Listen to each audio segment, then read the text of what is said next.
በስመ አብ ወወልድ ወመንፈስ ቅዱስ አሐዱ አምላክ። በስመ አብ ወወልድ ወመንፈስ ቅዱስ አሐዱ አምላክ።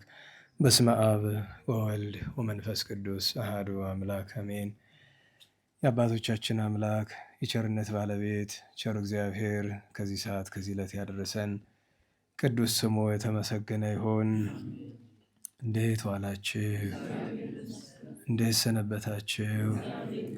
ቸርነቱ ምሕረቱ ይቅርታው በጎነቱ የባሕርይ ገንዘቡ የሆነ አምላካችን መድኃኒታችን ኢየሱስ ክርስቶስ ለአምላክነቱ እንደሚገባ ቅዱስ ስሙ የተመሰገነ ይሁን። እመቤታችን ወላዲተ አምላክ ቅድስት ድንግል ንጽሕት ማርያም፣ ቅዱስ መስቀል፣ ቅድስት ቤተ ክርስቲያን ያከበራቸው ቅዱሳን ሁሉ የተመሰገነው የሆኑ እንኳን አደረሳችሁ። ከቅዱሳን በረከት በቸርነቱ ያሳትፈን።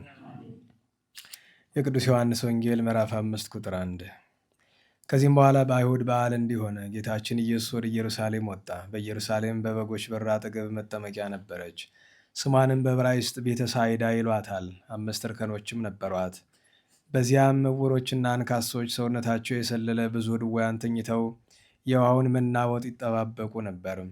የእግዚአብሔር መልአክ ወደ መጠመቂያ ወርዶ ውሃውን በሚያናውጠው ጊዜ ከውሃው መናወጥ በኋላ በመጀመሪያ ወርዶ የሚጠመቅ ካለበት ደዌ ሁሉ ይፈወስ ነበርና። በዚያም ከታመመ 38 ዓመት የሆነው አንድ ሰው ነበር። ጌታችን ኢየሱስም ያን ሰው በአልጋው ተኝቶ ባየ ጊዜ በደዌ ብዙ ዘመን እንደቆየ አውቆ ልትድን ትወዳለህን? አለው። ድዌውም መልሶ አዎን ጌታዬ ሆይ፣ ነገር ግን ውሃው በተናወጠ ጊዜ ወደ መጠመቂያው የሚያወርደኝ ሰው የለኝም። እኔ በምመጣበት ጊዜ ሌላው ቀድሞኝ ይወርዳል አለው። ጌታችን ኢየሱስም ተነስና አልጋን ተሸክመ ሂድ አለው። ወዲያውንም ያ ሰው ድኖ አልጋውን ተሸክሞ ሄደ። ያች ቀንም ሰንበት ነበረች። ቸሩ መድኃኔዓለም ስለ ቅዱስ ቃሉ የተመሰገነ ይሁን። ለበረከት አነበብን እንጂ ርዕሳችን ከዚህ ውስጥ ያለ አይደለም። የሚቀጥለው እሁድ ጀምሮ 7ቱ ቀናት መጻጉዕ ይባላሉ። ከአሁን በፊት 3 ሳምንታትን አሳልፈናል። ዘወረደን ቅድስትና ምኩራብን ማለት ነው። ዛሬ የምኩራብ ዓርብ ላይ ነው ያለነው።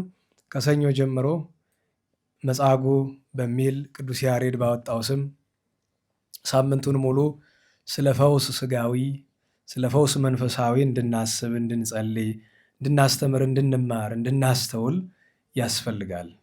መቼስ እንደዚህ ዘመን ከሰው ልጆች ጤና የራቀበት ዘመን የለም። የስጋም የነፍስም ደዌ እጅግ የበዛበት፣ ሰዎች ስራዬ ብለው በሽታ የሚፈጥሩበት ዘመን ላይ ደርሰናልና መቼስ እንደምታውቁት ዓለማችን ላይ አሁን ከተናቀው ጉንፋን ጀምሮ ድሮ ነበር የተናቀ፣ እያዳቀሉ አዳዲስ ነገር እየፈጠሩ ለሰው ልጅ ችግር ያጣ ይመስል በየላቦራቶሪው መደበኛ ቋሚ ስራቸው ቫይረስ መፍጠር ያደረጉ ሰዎች ያሉበት ዘመን ነው እና ድሮ በአባቶቻችን ዘመን ያልነበረ በሽታ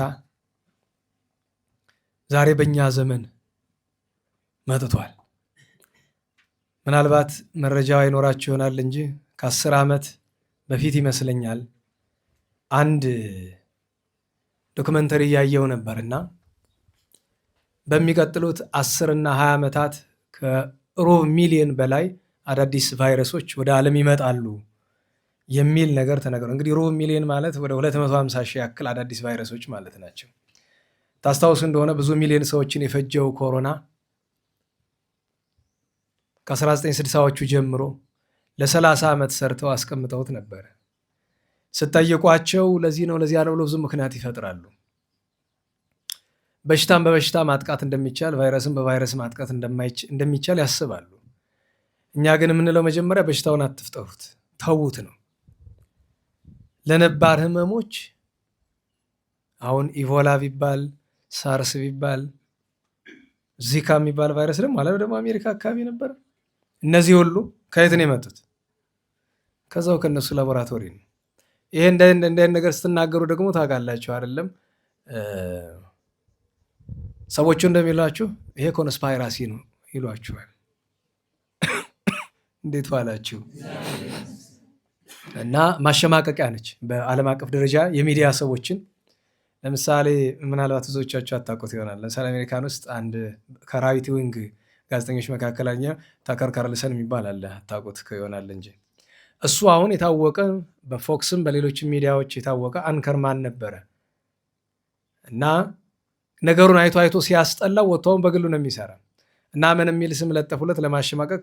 በነገራችን ላይ በውጭው ዓለም በዚህ በሳይንሱም ሆነ በፖለቲክሱ ይሄ ኮንስፓይራሲ ቲዮሪስት የሚባሉ ሰዎች በቃ አለ አይደለም የሆነ ህልመኞች የሌለ ነገር የሚያወሩ ተደርገው ነው የሚቆጠሩት። እና ስለ ሳምንት ስለተነጋገርንበት ስለ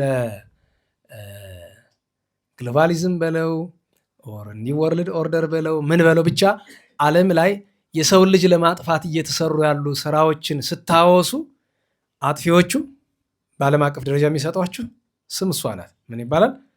ሴራ ተንታኝ ይባላል። ኮንስፓይራሲ ቲዮሪስት ነው የምትባሉት። ከዛ ደግሞ በአንዳንዱ ነገር የሚያስገርመኝ ተጨባጭ ማስረጃ አምጣ ይባላል። እንዴት ዋላችሁ? ተጨባጭ ማስረጃ አምጣ ይባላል። ሰዎቹ ተደብቀው እንደሚሰሩት እየታወቀ ማለት ነው። በነገራችሁ ላይ ፍርድ ቤት ላይ ከሚያስገርሙኝና ከሚያስቁኝ ነገሮች አንድ ሰው ወንጀለኛ ለመባል ስንት ሰው ይመስክርበት ይባላል? እንጃ ዛሬ ይቅር አይቅር አላውቅም። 3 ሰው። ይሄ ሰው ወንጀል ሲሰራ ይሄ አሎ ይባላል ድሮ የቀበሌው እሱን ይዞ ኑ ተመልከቱ። ሌባ ሲሰርቅ ተደብቆ ነው በአደባባይ ነው? ተደብቆ እኮ ነው።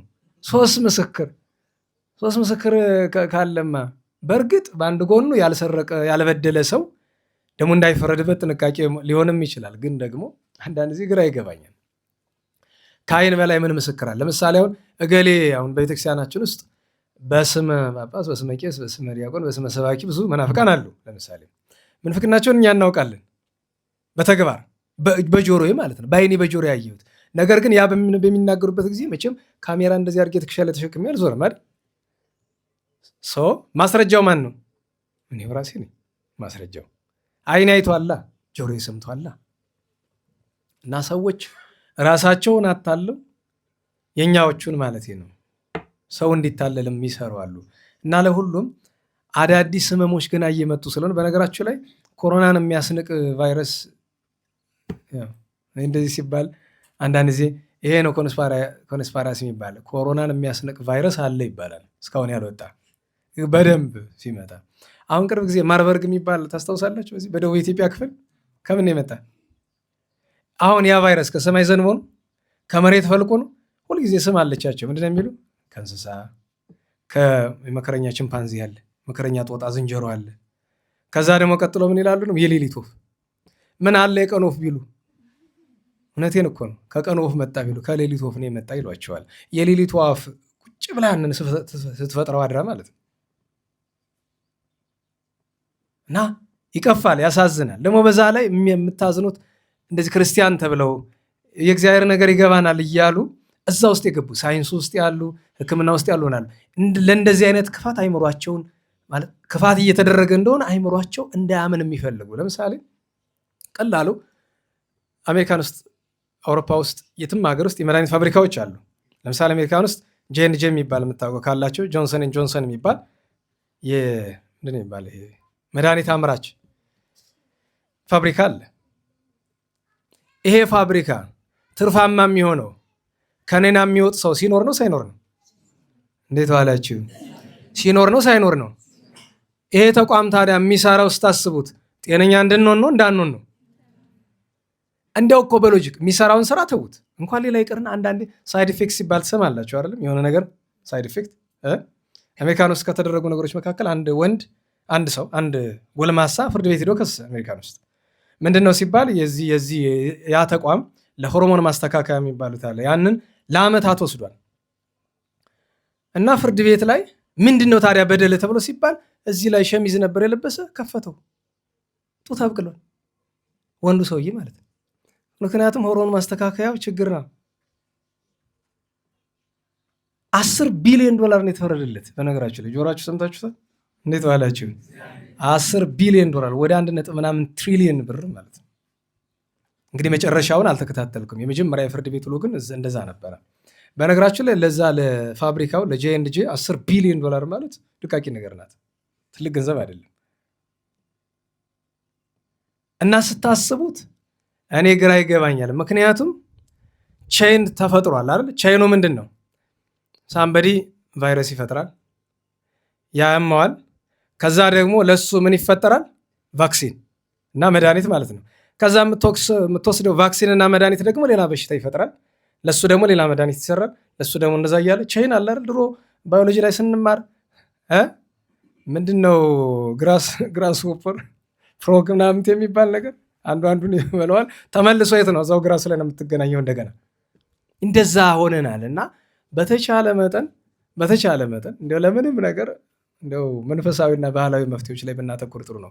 ለሁሉም የደዌ ችግር ያለብን ዘመን የነፍስም የስጋም ደዌ በጣም አጥቅቶናልና የሚቀጥለውን ከወር ጀምሮ ያሉ መድኃኔዓለምን ይቅር በለን እያልነ ምሕረት እየለመነ ከስጋም ደዌ ሲሆን እንዳይመጣብን ከመጣም መዳኛውን መውጫውን እንዲሰጠን ከምንም በላይ ደግሞ የነፍስ ደዌ ጸንቶብናልና ከነፍስ ደዌ እንድንድን እግዚአብሔርን ልንለምነው የሚያስፈልግበት ሳምንት ነው ለማለት ነው። መጻጉዕ ሲባል እሱ ነው እና የተባረከውን ጦም ያደርግልን። ዛሬ የሰጣችሁኝ ርዕስ መዝናኛ ኢንዱስትሪ ይላል። እንግዲህ ኢንተርቴይንመንት ኢንዱስትሪ ኤንድ ኢትስ ኢምፓክት ተብሎ በእንግሊዝኛም በአማርኛም የመዝናኛው ኢንዱስትሪና ተጽዕኖ ምንድን ነው የሚል ነው። እንግዲህ ዛሬ ስለ መዝናናት ነው የምንነጋገረው ማለት ነው። 2 ሳምንት የተነጋገርንበትን ነገር ታስታውሳላችሁ አይደለም?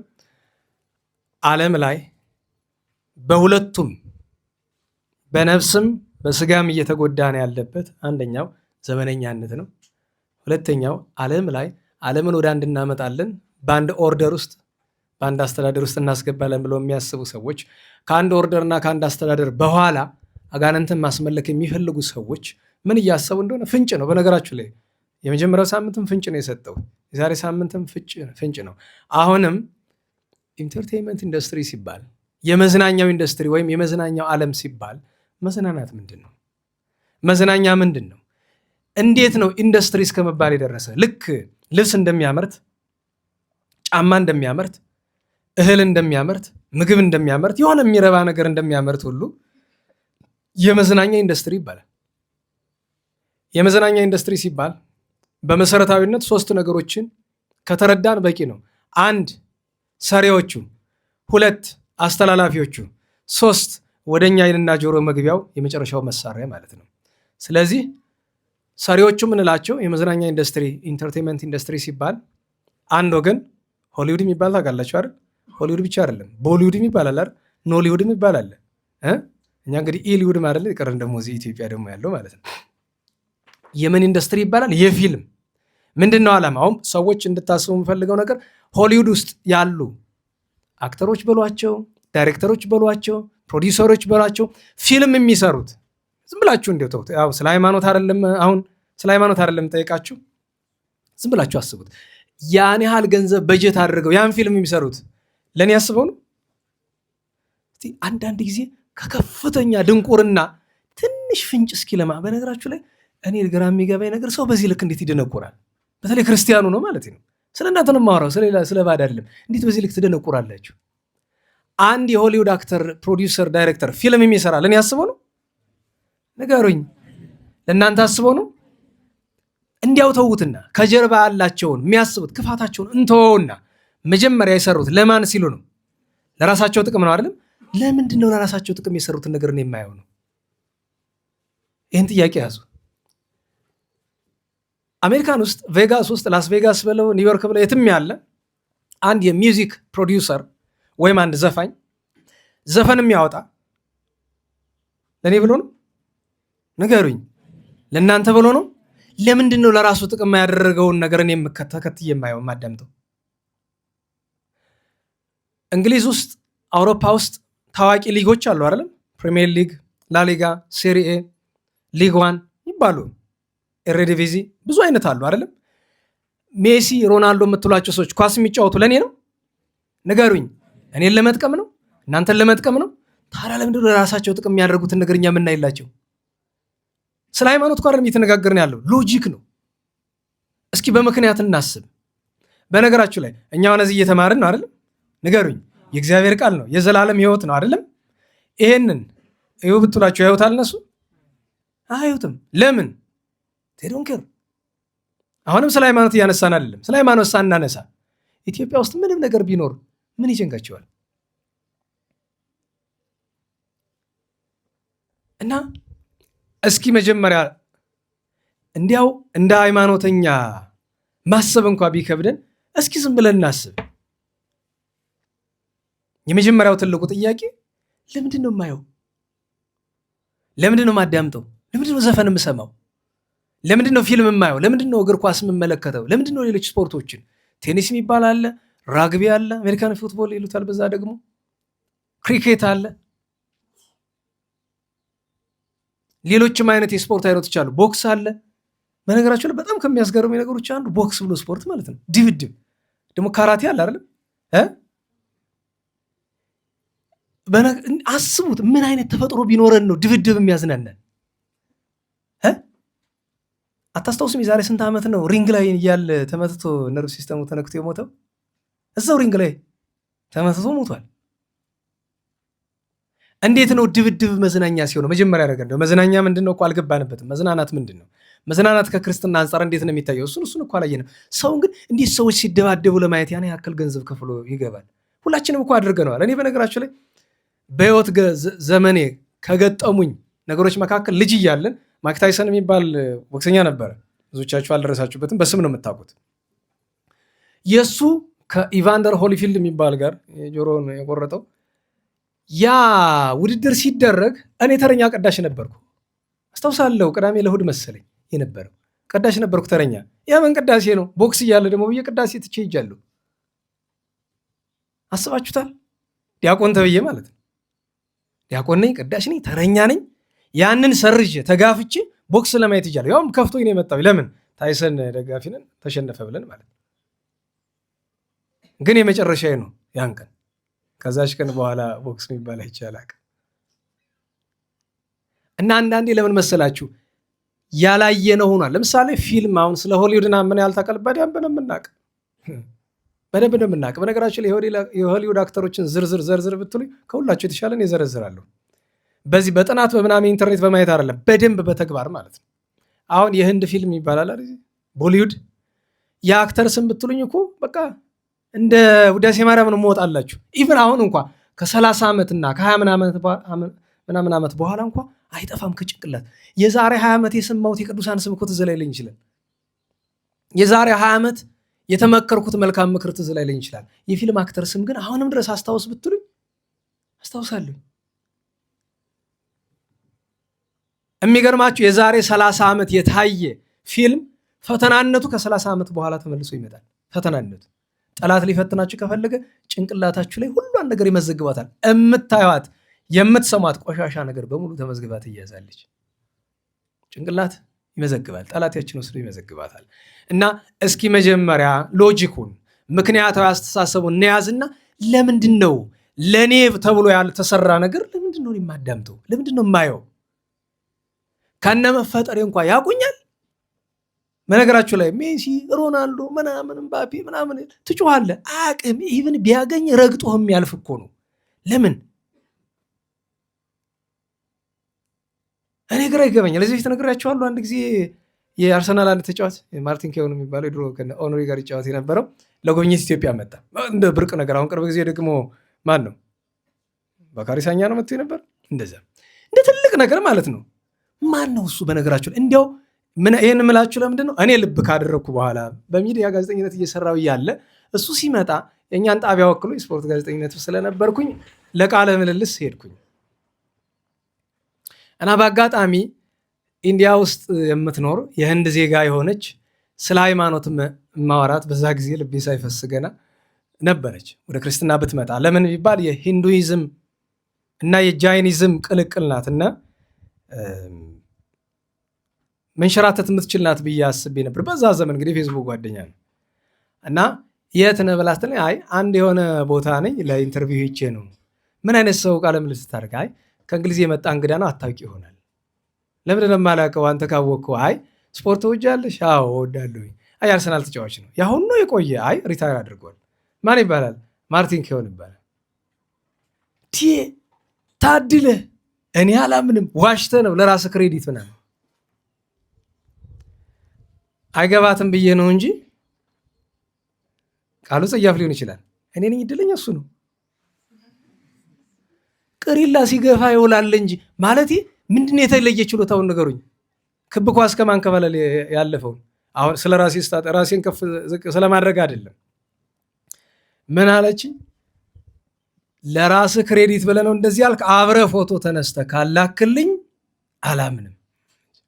እንግዲህ እንደዛ ላይ ሳካ ስራው በጣም ነው ያፈርኩ። እጄ ፎቶ እንነሳ ለማለት ማለት ነው። አስባችሁታል? ሰው ሲመጣ የሆነ እነሳንበዲ ይሄ ያለ ቲሸርቱን ይዞ አንዳንድ ሴት ጡቷን ገልጣ ፈርሙልኝ ይላሉ አይደለም? ለምን? ምንድናቸው እነዛ ሰዎች? ደጋግም ይላሉ። አሜሪካን ውስጥ ያሉ እነዛ ጸያፍ ሰይጣን የሚያመልኩ ቢዮንሴ ያሉ አለ ኦፊሻል ሰይጣን የሚያመልኩ ማለት ነው። እንዴት ዋላችሁ?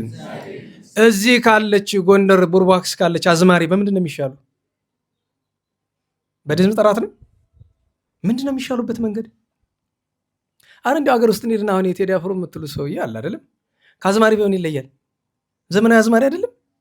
እችን ደግሞ ቆረጣትና አሰደበ ይመስለዋል። ዘመናዊ አዝማሪ አይደለም? አዝማሪ ነው እኮ። ታዲያ ምን ትለዋለህ? ኢንተርቴነር ምናምን ዘፋኝ ምናምን ቮካል ምናምን የሚል ስም ተው እባክህ፣ አዝማሪ ነው። እሱን ነገር እየወዘወዛችሁት እኮ ተቸገርን። እንዴት ዋላችሁ?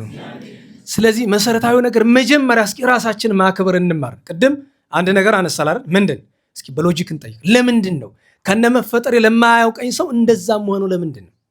ለምንድን ነው ለእኔ ሳይሆን ለራሱ ጉዳይ ብሎ የሰራውን ነገር ለምንድን ነው ስራ ፈትቼ እማይለት እምሰማለት? የመጀመሪያው። ሁለተኛ ነገር እንዴት ነው ለራሳችን ያለን ክብር እንደዚህ የሞተ? ሳምበዲ ሲመጣ ፊርማ፣ በነገራችሁ ላይ ፊርማ ለምንድን ነው የምትፈልግ? እገሌን አግኝቸው ነበረ ይኸው ማረጋገጫ ለማለት ማለት። እገሌ የሚባል የኳስ ተጫዋች፣ እገሌ የሚባል ዘፋኝ፣ እገሌ የሚባል ተዋናይ፣ እገሌ የሚባል ሳምበዲ አግኝቸው ነበረ ማረጋገጫ ይሄው ፈርሞልኛል። እና መጀመሪያ ራሳችን እንዲሁ ከመንፈሳዊነቱ በፊት ራሳችን እናክብረው። ሰዎችን ለማክበር ቢያንስ 2 መስፈርት ሊኖረን ይገባል። ከመንፈሳዊነቱ ውጭ 2 መስፈርት። አንድ፣ ለዓለም ምን አበረከተ ያ ሰው። ለምሳሌ በዘመናዊ ትምህርት ሙያ ሰርቶ ለምሳሌ ማረሻ አለ አይደለም? እናውላችሁ ዘመናዊ ማረሻዎች አሉ አይደለም? ወይም ደግሞ ይሄ ትራክተር አለ አይደለም? ለምሳሌ እሱን ከነጉዳቱም ቢሆን ከነሳይድ ኢፌክቱ እሱን የሰራውን ሰው ብናደንቀው፣ ለምን? ምናልባት የሚጠቅም ነገር ሰርቷል። ለዚህ ዓለም የሆነ ነገር ጠብ አድርጓል። ሌላም የሚጠቅም ነገር የሰራ ሰው ካለ ለምሳሌ ሀገር ድንበር ሲገፋ ወይም በቀላሉ ዓለም ላይ ድሃ ሀገራት ሲጠቁ፣ ለምሳሌ አሁን ኢራን እየተጠቃች ነው ያለች አይደለም? ንገሩኝ። አሁን ኢራን ፖለቲከኞቿ ጭራቆች ናቸው አውቃለሁ። ግን አንድ እውነት ተረዱ። ስለ ሀቀኝነት ነው፣ ስለ ኢራን ፖለቲከኞች አይደለም። ስለ 2 ነገር ነው። አንደኛ ስለ የኢራን ህዝብ እንደ ህዝብ እንዲሞት መስማማት የለብንም አይደለም? በምን ጥፋቱ ነው እሳት የሚዘንብበት? አንድ። ሁለተኛ ዛሬ ኢራን ላይ ሲደረግ ዝም ካልነ ነገኛ ላይ ሲደረግ ማን ይጮሃል? እዛ ምስራቅ አውሮፓ ላይ አንድ ታሪክ አለ አይደለም? በዚህ በሁለተኛ ዓለም ጦርነት ላይ መጥተው ሳምበዲን ይዘው ይሄዳሉ፣ ይገላሉ። አይ ከኔ ጋር ምን ያገናኛል ብሎ ዝም። እንደገና ይመጡና ሳምበዲን ይወስዳሉ፣ ይረሽናሉ። አረ ከኔ ጋር ምን አገባው? ዝም። መጨረሻ ላይ እሱን ሊገሉት መጡ። ዞር ቢል የሚጮህለት የሚያድነው አይደለም፣ የሚጮህለት የለም። ለምን? መጮህ የነበረበት መጀመሪያው ሲወሰድ ነው። እንደ ሀገርም ዛሬ እዛ ሶማሌ ክልል፣ ሲዳማ፣ አርሲ፣ ባሌ፣ ወለጋ ወገኖቻችን ላይ ያ ነገር ሲደርስ ዝም ብለናል አይደለም? አዲስ አበባ ሩቅ ነው? ለአርሲ ሩቅ ነው? ንገሩኝ። ጎንደር ለሱዳን ሩቅ ይመስልሃል? ጥቆማ የምሰጥህ ሆን ብዬ ነው። ጎንደር ለሱዳን ሩቅ አይደለም። ትግራይ ከድንበር ከቀይ ባህር ማዶ ላለው ሀገር ሩቅ አይደለም። ችግሩ ሲመጣ ፈጥሮ ነው። መሰረታዊው ነገር ይህንን ያልኳችሁ ማድነቅ እንኳ ካለብን ለሀቅ የቆመ ሰው ብናገኝ፣ አሁን ቼጉቬራ ሲባል ሰማላችሁ አይደል? እኔ ተዋላችሁ ቼጉቬራ የሚባል በእውነቱ በብዙ ነገሩ አብነት ልናደርገው የሚገባ ሰው አይደለም። እንደ ሃይማኖት ትምህርት አስተማሪ ሰው አብነት ልናደርገው የሚገባ ሰው አይደለም። ግን አንድ የህይወቱን ክፍል ስትመለከቱ የተገፉ አሉ ከተባለበት ቦታ ሁሉ ሄዶ አብሯቸው ይዋጋ ነበር። ከአንድ ዘፋኝ መቼም ቼጉቬራ ይሻል ይሆናል። እንደ ሃይማኖት ምሳሌ የምናደርገው ሰው አይደለም።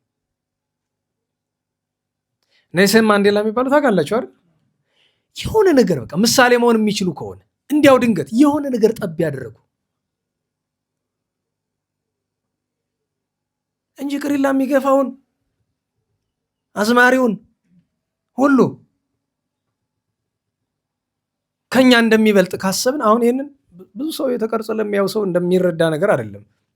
ምክንያቱም አንድ 10 ካሴት ብሎ 5 ካሴት ብሎ ያወጣ አንድ ዘፋኝ ከኔ የሚበልጠው በምንድን ነው ጥያቄው።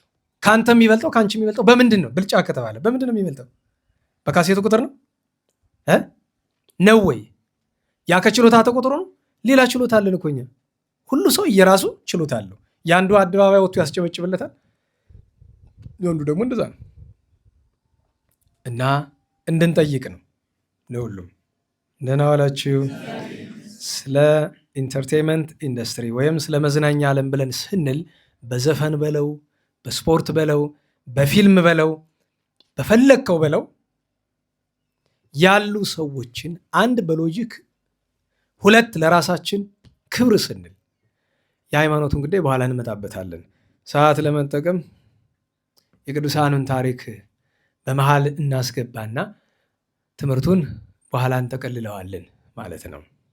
ያደመጣችሁ ነው? ያደመጣችሁ ነው? እሺ። አንዳንዶቻችሁ ስትጸልዩ ስለምታድሩ ድካም ይታይባችኋል። ቆማችሁ ነው የምታድሩ። እንደዚህ እጃችሁን ዘርግታችሁ ወገባችሁን ታጥቃችሁ ይታየኛል። አስበዋለሁ ድክም ብሎ እንደዚህ በቃ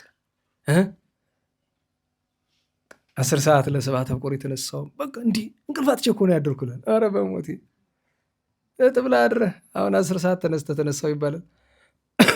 ግን እሷን አያሳጣ መድኃኒዓለም። ዛሬ ስንት ቀን ነው? 27። ሳምንት ስንት ነበረ? 20። በ21 ታላቁ ሐዋርያ ቅዱስ አናሲሞስ ነበረ። አናሲሞስ ባሪያ ነበረ፣ የተሸጠ ባሪያ ማለት ነው። በእናንተ እንግሊዝኛ ቲፒካል በዚያ ነገር ውስጥ የነበረ ባሪያ ነበረ። በባርነት ሲኖር ወንጌል እየሰበከ ቅዱስ ጳውሎስ ሮም ደረሰ። ከዚያ ሮም ላይ ቅዱስ ጳውሎስ እያስተማረ ይሄ በባርነት ተሽጦ የነበረ አናሲሞስ ትምህርቱ አልገባውም፣ ምንም አልመሰለውም፣ ትኩረትም አልሰጠውም። የእሱ ጌታ ገዢው ፊልሞና ይባላል። እሱ ግን ትምህርቱ ገባውና ክርስቲያን ሆነ። ከዛ ለአገልግሎት ጉዳይ ይዞት ወደ ምን ይሄዳል? አስባንያ ወደሚባል የሮም ግዛት ነው። እሱም ወደዛ ይዞት ይሄዳል። በአስባንያ እያሉ ሲያየው የእሱ ጌታ ፊልሞና ሀብታም ነው በጣም፣ ግን ገንዘቡን እንዲሁ ከቁም ነገር አይቆጥረውም። ለምን? ክርስቲያን ሆኗል። እንዴ እኔ በባርነት ስንት መከራን እያየሁኝ ለምንድን ነው ብሎ ያለውን ገንዘብ የሚችለውን ያክል እምሽክ አድርጎ ሰርቆ እልም ወጡ። ያን የሰረቀውን ገንዘብ ሂዶ እሱ ዝናናበታለሁ ኖርበታለሁ ብሎ ነው ሄዶ ለመኖር የመረጠው ስፍራ ተመልሶ ወደ ሮም ነው ሄደ። ምክንያቱም ወደ አስማንያ ስለሄደ ሮም ላይ ሄዶ ያችን ገንዘብ እበላለሁ እጠቀምባታለሁ ሲል ማንን ያየዋል? ቅዱስ ጳውሎስን። መጀመሪያ ሲን ለመምህሩ የእሱ ጌታው የገባው ትምህርት የዛን ጊዜ ሳይገባው ሮም ሲመለስ የቅዱስ ጳውሎስ ትምህርት ገባው። ያን ሁሉ ገንዘብ ለድሃ አካፍሎ ቅዱስ ጳውሎስ እንደገና ተከተለው። የተሰረቀም ቢሆን አካፍሎ ተከተለ። ከዛ በአጭር ጊዜ በጣም እዝነ ልቦናው የተከፈተ ልክ ከሴቶች ቅድስት ልድያ እንደምትባለው የልድያ ልብ እንደከፈትከው በመዝሙር ከወንዶች ደግሞ ለየት ያለ ነበረ። ያዳምጣል፣ ይገባዋል። ጥሩ ክርስቲያን ሆነ። ኧረ ምን ጥሩ ክርስቲያን ብቻ ለክህነት በቃ። የሚገርማችሁ ሁልጊዜ ግን ቅዱስ ጳውሎስ አናሲሞስን ሲያየው አዝኖ ነው የሚያየው። አንተ የኔ ልጅ ምን ሆነ ነው ይለዋል። እኔ አላዘንኩ ማን ይዘን? ለምን? እኔ ሌባ ነኝ፣ እኔ ሰርቄያለሁ። እኔ ያኖረኝ የነበረውን ጌታዬን ፊልሞናን ክጄዋለሁ፣ ሰርቄዋለሁ። ዛሬ እኔን ሲያስበኝ እኔ እዚህ የክርስቶስ ባሪያ ነኝ እላለሁ። እዚያ ግን እሱ በሌብነት ነው የሚያውቀኝ። እኔ ያላዘንኩ ማን ይዘን አለው። ለዚህ ሰረ ችግር የለውም ናበል ልላክ አለና ደብዳቤ ጻፍ አደረገ። እቺ ደብዳቤ የቅዱስ ጳውሎስ መልእክት ወደ ፊልሞና አንዲት ምዕራፍ ያላት ናት። አንዲት ምዕራፍ ብቻ። ናስተበቋከ በእንተ ወልደ አናሲሞስ ዘወለድክዎ በመዋቅይትየ በሮም ታስሬ መከራ ስቀበል በስራቴ በመከራ የወለድኩትን አናሲሞስን ትቀበለው ዘንድ እኔ ማልድሃለሁ፣ ለምንሃለሁ። ዕዳም ካለ የሚከፍልህ ለእኔ አድርገው፣ እኔ እከፍልሃለሁ። ትናንት እንደምታውቀው አይነት ሰው አይደለም። ዛሬማ ቸርረኛ መልካም አገልጋይ ሆኗል። ለእኔም ለአንተም ለቤተክርስቲያን የሚጠቅም ሆኗል። ተቀብለዋለሁ። ፊልሞናያን ተቀብለው ደብዳቤውን ይዘው ያቺ ደብዳቤ ለእኛ እስካሁን ድረስ በቤተክርስቲያን ስናነባት እንኖራለን። ከ35 የሐዲስ ኪዳን መጻሕፍት መካከል አንዷ እሷ ናት። አናሲሞስን ተቀብሎ ኋላ ምን አለው? አይ አናሲሞስ፣ አቤት፣ የወሰድከው ገንዘብ ወዴት ገባ? ለድሃ አካፍዬዋለሁ አለ። አይ ታዲያ ድሃ ነህ፣ አገልግለኸኛል፣ ገንዘብ ልስጥህ እንጂ አለው። አይ እኔ በጌታዬ በኢየሱስ ክርስቶስ ዘንድ ሀብታም ሆኛለሁ፣ አልፈልግም አለው። ቅዱስ ጳውሎስን ሲያገለግለው ኖሮ መጨረሻ ላይ ወደ አንድ ደሴት አግዘውት እዚያ ማስተምሮ ብዙ መከራ ተቀብሎ ጭኑን ተሰብሮ ብዙ ተሰቃይቶ በሰማዕትነት አርፏል። ምን አላችሁ? ቅዱስ አናሲሞስ ሐዋርያት በሲኖዶሳቸው በ3 አንቀጽ አወሱት አይደል? ምን አሉት? ቸር እረኛ ብለው አመሰግኑት። አይ አስባችሁት እንዴት ዋላችሁ? ባሪያ አገልጋይ፣ ለሰው የተሸጠ ባሪያ የነበረ እንደገና ደግሞ በስርቆት የሚታወቅ የነበረ ሰው፣ ኋላ ግን በሐዋርያት ጉባኤ ምን ተብሎ ተመሰገነ? ቸር እረኛ፣ መልካም እረኛ ተብሎ። ታዲያ አናሲሞስ የሚባል አንድ ፕሮቴስታንት ኢትዮጵያ ውስጥ ነበረ።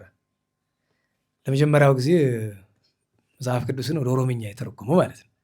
በእርግጥ መናፍቅ ነው፣ ግን ወደ ኦሮምኛ ለመተርጎም መሰረቱን ስለጣለ በኢትዮጵያ ታሪክ ውስጥ ስሙ ይጠራል። አናሲሞስ የሚባል ኦናሲሞስ ይሉታል በውጭ ያው ፕሮቴስታንቶቹ ከውጭ ያወጡለት ስም ስለሆነ የተፈጥሮ ማለት የእናት አባት ያወጡለት ስም አይደለም። በኋላ ያው ፕሮቴስታንት ሲሆን ያወጣለት ስም ነው። ግን እኛ አናሲሞስ የሚለውን ስም እናከብራለን፣ እናገናለን። በረከቱን ያሳደረብን። የዚያን ቀን አባታችን አባ ገብርኤል የሚባል ከግብፅ ፓትሪያርኮች ለየት ያለ ታሪክ ያለው ነው። አንድ ሰው ሊቀ ጳጳስና ሲሾም ሲመነኩስ የእድሜ ደረጃ ያስፈልገዋል። ምን ዋላችሁ? እንዴት ዋላችሁ? እድሜ ያበስላል። ለዲቁና እንኳ ስንት ነው? የዲቁና እድሜ ስንት ነው? መጽሐፍ የሚለው 25። ብዙዎቻችን በጣም ልጅ ሆነን ያመጣ ነው።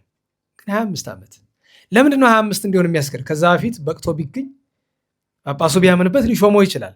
ነገር ግን ያቺ እድሜ የተፈለገችበት ምክንያት ሀተታውን ትተን ማስተዋል እንዲጀምር ነው እኮ። ገና ህፃናቱን በነገራችሁ ላይ የሚያሳዝነኝ ነገር በተለይ አሜሪካና መሀል ሀገር አካባቢ ገና ንፍጣቸውን ሳይጠርጉ ዲቁና ይሰጧቸዋል። ለምንድን ነው ሲባል እንዳይጠፉብን። የቤተክርስቲያኑን ወዝ ለመለመድ እኮ ዲቁና አያስፈልገውም። እንደዚህ ብለው ቤተ መቅደስ ማስገባት፣ ከዛው መቅደስ እንዳሉ ጌይ መሆን፣ ግብረ ሰዶማዊ ከነ ዲቁናቸው ቤተ መቅደስ በልጅነት አስገብቷቸው ሳያስተምሩ። በነገራችን ለሰው ትዕቢት ትሰጡታላችሁ። እድሜው ሳይደርስ ሳይማር ሳያስተውል ግራ ቀኙን ሳይለይ ወስደ ቤተ መቅደስ ዲቁና። ማስተዋል ይገባል። እድሜ ጠቃሚ ነገር ነው። አንድ ሰው በዘመናዊ ዩኒቨርሲቲ በመንፈሳዊ ጉባኤ ቤት ገብቶ ከሚማረው በላይ የሚያስተምረው ምንድን ነው? እድሜ ነው። ለዛ ነው ሽማግሌ ሲናገር ፕሮፌሰርም ቢሆን ዝም ብሎ ማዳመጥ አለበት። የአራት ጉባኤ መምህር ብትሆንም ዝም ብሎ ማዳመጥ አለበት። እድሜ የሰጠው ነገር ነው። በእርግጥ እድሜ የማያስተምረው ብዙ ደግሞ ጅላጅል አለ። እሱን ትተን ማለት ነው።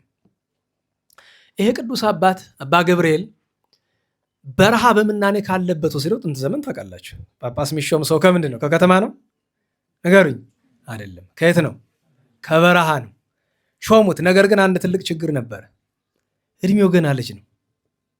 ልጅ ነው ስላችሁ 20-30 አይደለም፣ በአርባዎች ውስጥ እና በንጽህና በቅድስና የሚኖር ሰው ቢሆንም ፍትወት እንስሳዊት አለችበት። አስባችሁታል? በነገራችሁ ላይ ሰው ከጵጵስና ደረጃ ደርሶ ከሴት ፊት መቆም ሲያቅተው፣ ምክንያቱም ሰው ከተሾመ ሴት አላገኝም ወንድ አላገኝም ማለት አይችልም አይደል? ግድ ነው። ባርከኝ ብሎ ሲመጡ ግዴታ ነው። በነገራችሁ ላይ በጣም ከሚከብዱት ነገሮች አንድ ትልቅ ሰው ምን አሉኝ፣ ከሰው ልጅ ፈተናዎች መካከል መጥፎ አሉ ያ ሰው የፈለገ ጸጋ ላይ ቢደርስ ድውያንን ይፈውሳል ከተባለ ሰይጣን ያን ሰው ቀጥታ የሚዋገው በዝሙት ነው ይላሉ። ለዚያ ነው ብዙ ጊዜ አባቶቻችን ተአምር ከማድረግ የሚሸሽ ውዳሴ ከንቱ ለመሸሽ ብቻ አይደለም። ለምን ውዳሴ ከንቱ ተከትላ የምትመጣ ውዳሴ ከንቱ ምንድን ናት? ዝሙት ናት። እና ምን አሉኝ፣ አንድ ቀን አሉኝ አንዲት ሴት መጣች እባክህ አሞኛል አለች። ጸበል ተጠምቂያለሁ? የለም እሱን የሚያጠምቁኝ ብላ ከፊቴ ላይ ልብሷን ልታወልቅ ሸሸው አሏት። ትልቅ ሰው ናቸው፣ ስማቸውን መጠራ ታውቋቸዋላችሁ። እና አላምን አሉኝ። እንዲህ ካለ ነገር ተጠንቀቅ። ምናልባት በትዳር ውስጥ መግባት እንኳ እንዲህ ካለ ነገር እንዳትጠነቀቁ ሊያዘናጋችሁ አይገባም። ወንድ የሴትን ሴት የወንድን አካል ከማየት ራሱን ማቀብ አለበት። እና ይሄ ቅዱስ ሰው ከተማ እንዴት አድርጎ የቻለው? ቢጾም ቢጸልይ ቢሰግድ ምንም ለውጥ የለውም። ስለዚህ ምን አደረገ? ለስራ ስትፈልጉኝ ብቻ ጥሩኝ ብሎ ገዳም አስቄጥስ ሄዶ ገባ ጥንት። ስለዚህ ለአንድ ቀን ወይ ለሁለት ቀን ይሄድና የሚፈልጉትን ነገር አደራርጉላቸው ሮጦ ተመልሶ ገዳሙ። ግን ያቺ አንድ ሁለት ቀን እሳት ሆነችበት፣ የማይችል ሆነ። ከአቅሙ በላይ ሲሆንበት ምን አደረገ? የፕትርክና ቆቡን አክሊሉን አውጥቶ አስቀመጠ፣ ልብሱን አውልቶ አስቀመጠ። ያን የምንኩስና ልብሱን ለበሰ፣ ወገቡን ታጠቀ፣ ቀጥ ብሎ ወደ በረሃ ገባ። ሲዞር አንድ በዓት አገኘ። አንድ ሽማግሌ ባህታዊ ከእግሩ ወደቀ። ሄዶ አባቴ ይቅር በለኝ፣ ትቼው እንዳልሄድ በመንጋው ላይ ተሾሜያለሁ፣ ለተኩላ እንዴት አድርጌ ትቼው ልሄድ? እንዳልኖር ደግሞ ጨነቀኝ፣ እንዴት ላድርግ? ብጾም ብጸልይ ብሰግድ እምቢ አለችኝ። እቺ ፍትወት እንስሳዊት አልጠፋ አለች አለ። ልጄ እንደሱ አይደለም፣ የያዝከው መንፈሳዊ ግብር ቀጥል። ነገር ግን አንድ ነገር ጎሏል፣ እሷን ጨምርባት። ምን አለው? የትትና ስራ።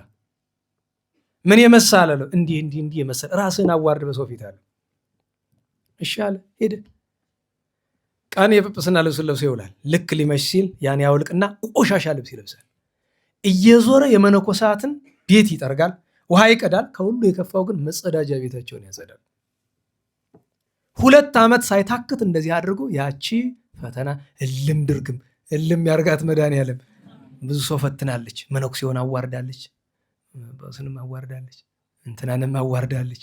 ችግር ነው አይደል? በአደባባይ ሰው የማይገባ ታዲያ ምን የሚል ነገር መጣ? አሁን በቅርብ ዘመን ክህነት እኮ ተቀቦ ነው፣ የሚፈርስ ነገር አይደለም ይላል መድኃኒዓለም። አላህን ያፈርስ የሚፈርስ ነገር አለ። በደንብ ነው የሚፈርስ። ደህና ዋላችሁ?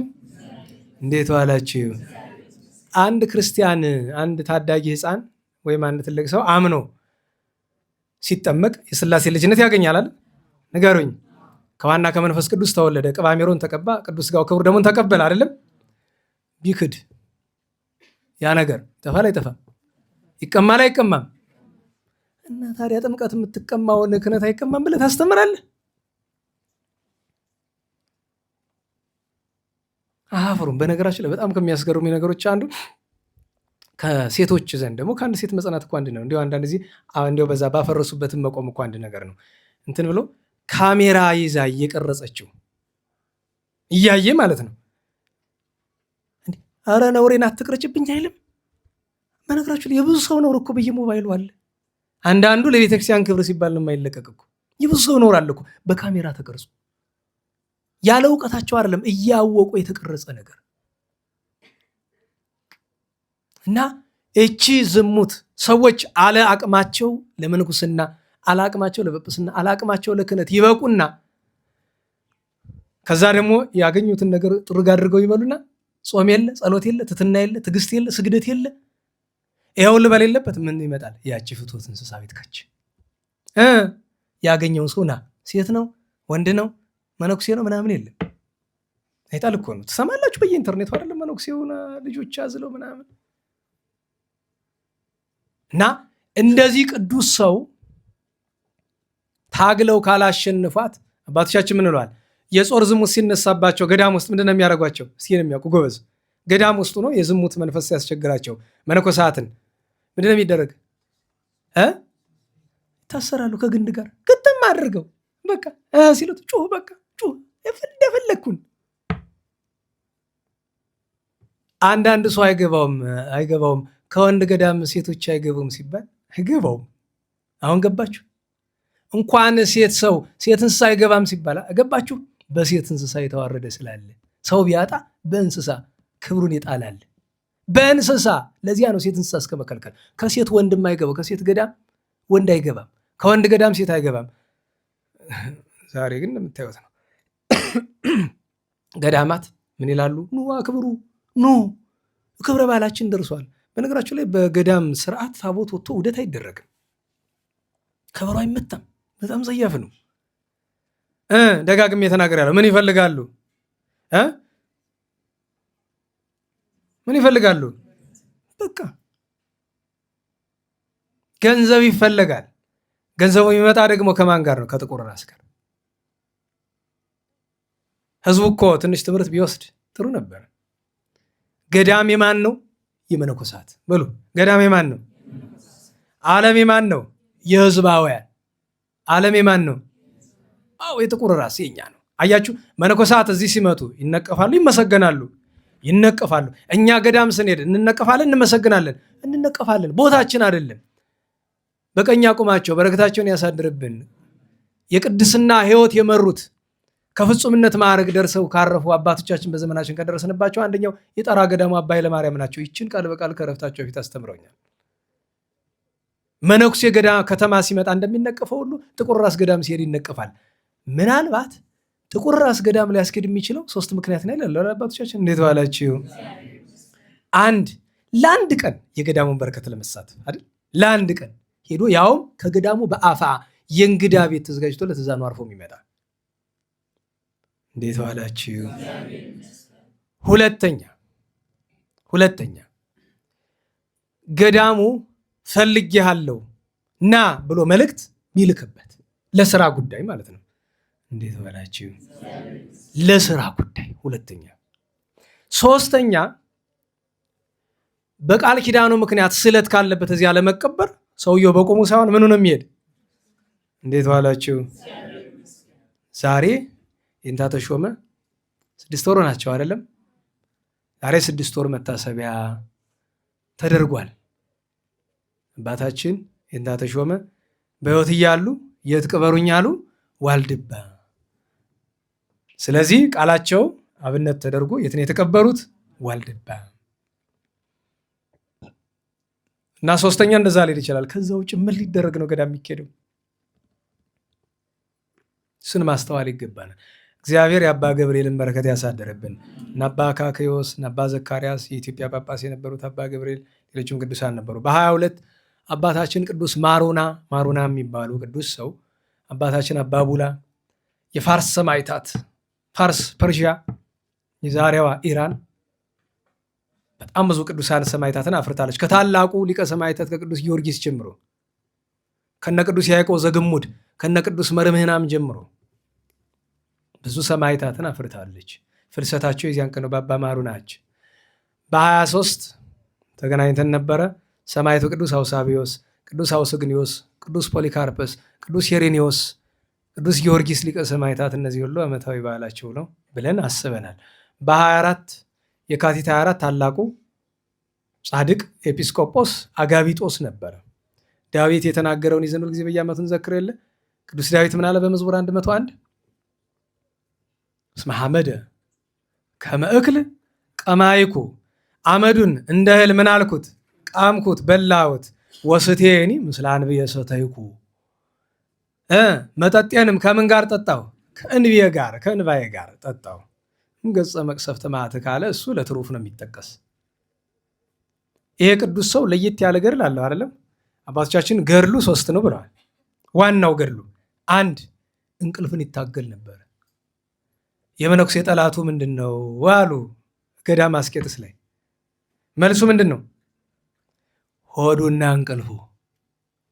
እንዴት ዋላችሁ? በረሃ ላለው መነኩሴ ነው የምናወራው። ከተማ ላለው ጠላትም የለው። ጠላቱ ማን ነው? ራሱ። ከተማ ለሚኖር መነኩሴ ሌላ ጠላት የለውም። ጠላቱ ማን ነው? ራሱ ነው። ራሱ ለራሱ ጠላት ነው። ገዳም ላለ መነኩሴ ግን ጠላቱ ምንድን ነው? ሆዱና። እንዴት ዋላችሁ? እኔ አንዳንድ ጊዜ ለምሳሌ ዜና አበው ላይ እንደዚህ የሚል ታሪክ አለ። አንድ አባት ከብዙ ዓመታት ጽኑ ገድል በኋላ ትምክህት መጣባቸው። በገድሌን የሚበልጠኝ ማን አለ አሉ። የእግዚአብሔር መልአክ መጣና ትዕቢት ጥሩ አይደለም፣ አንተን የሚበልጥ ላሳይ ትፈልጋለህ አለው። ከገዳምማ ባሳይ ተስፋ ትቆርጣለህ። ሂድና ከተማ ጎመን ሻጭ አለ ለገበያ ላይ ሂድና እሱ ይበልጣል ብሎ አለችው። እኔን ጎመን ሻጭ ሸቃጭ ነጋዴ ይበልጠኛል? እንግዲህ ሂድና አይ ምን አላቸው። ወረዱ፣ አገኙት። ጎመን እየሸጠ አገኙት። ከዛ ጎመኑን ሽጦ ሲጨርስ ሰላምታ ሰጡትና ማረፊያ ይኖርሃል እንግዳ ታሳድረኛል አሉት። እሺ አባቴ ኑ እንሂድ እንደር አላቸው።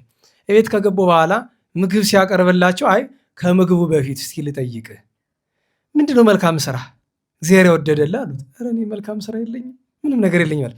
እባክህ እግዚአብሔር ልኮኝ ነው በግድ ንገረኝ ብለው አሉት። እንዴት ዋላችሁ? በግድ መናገር አለብህ። እግዚአብሔር ልኮኛል ንገረኝ አሉት።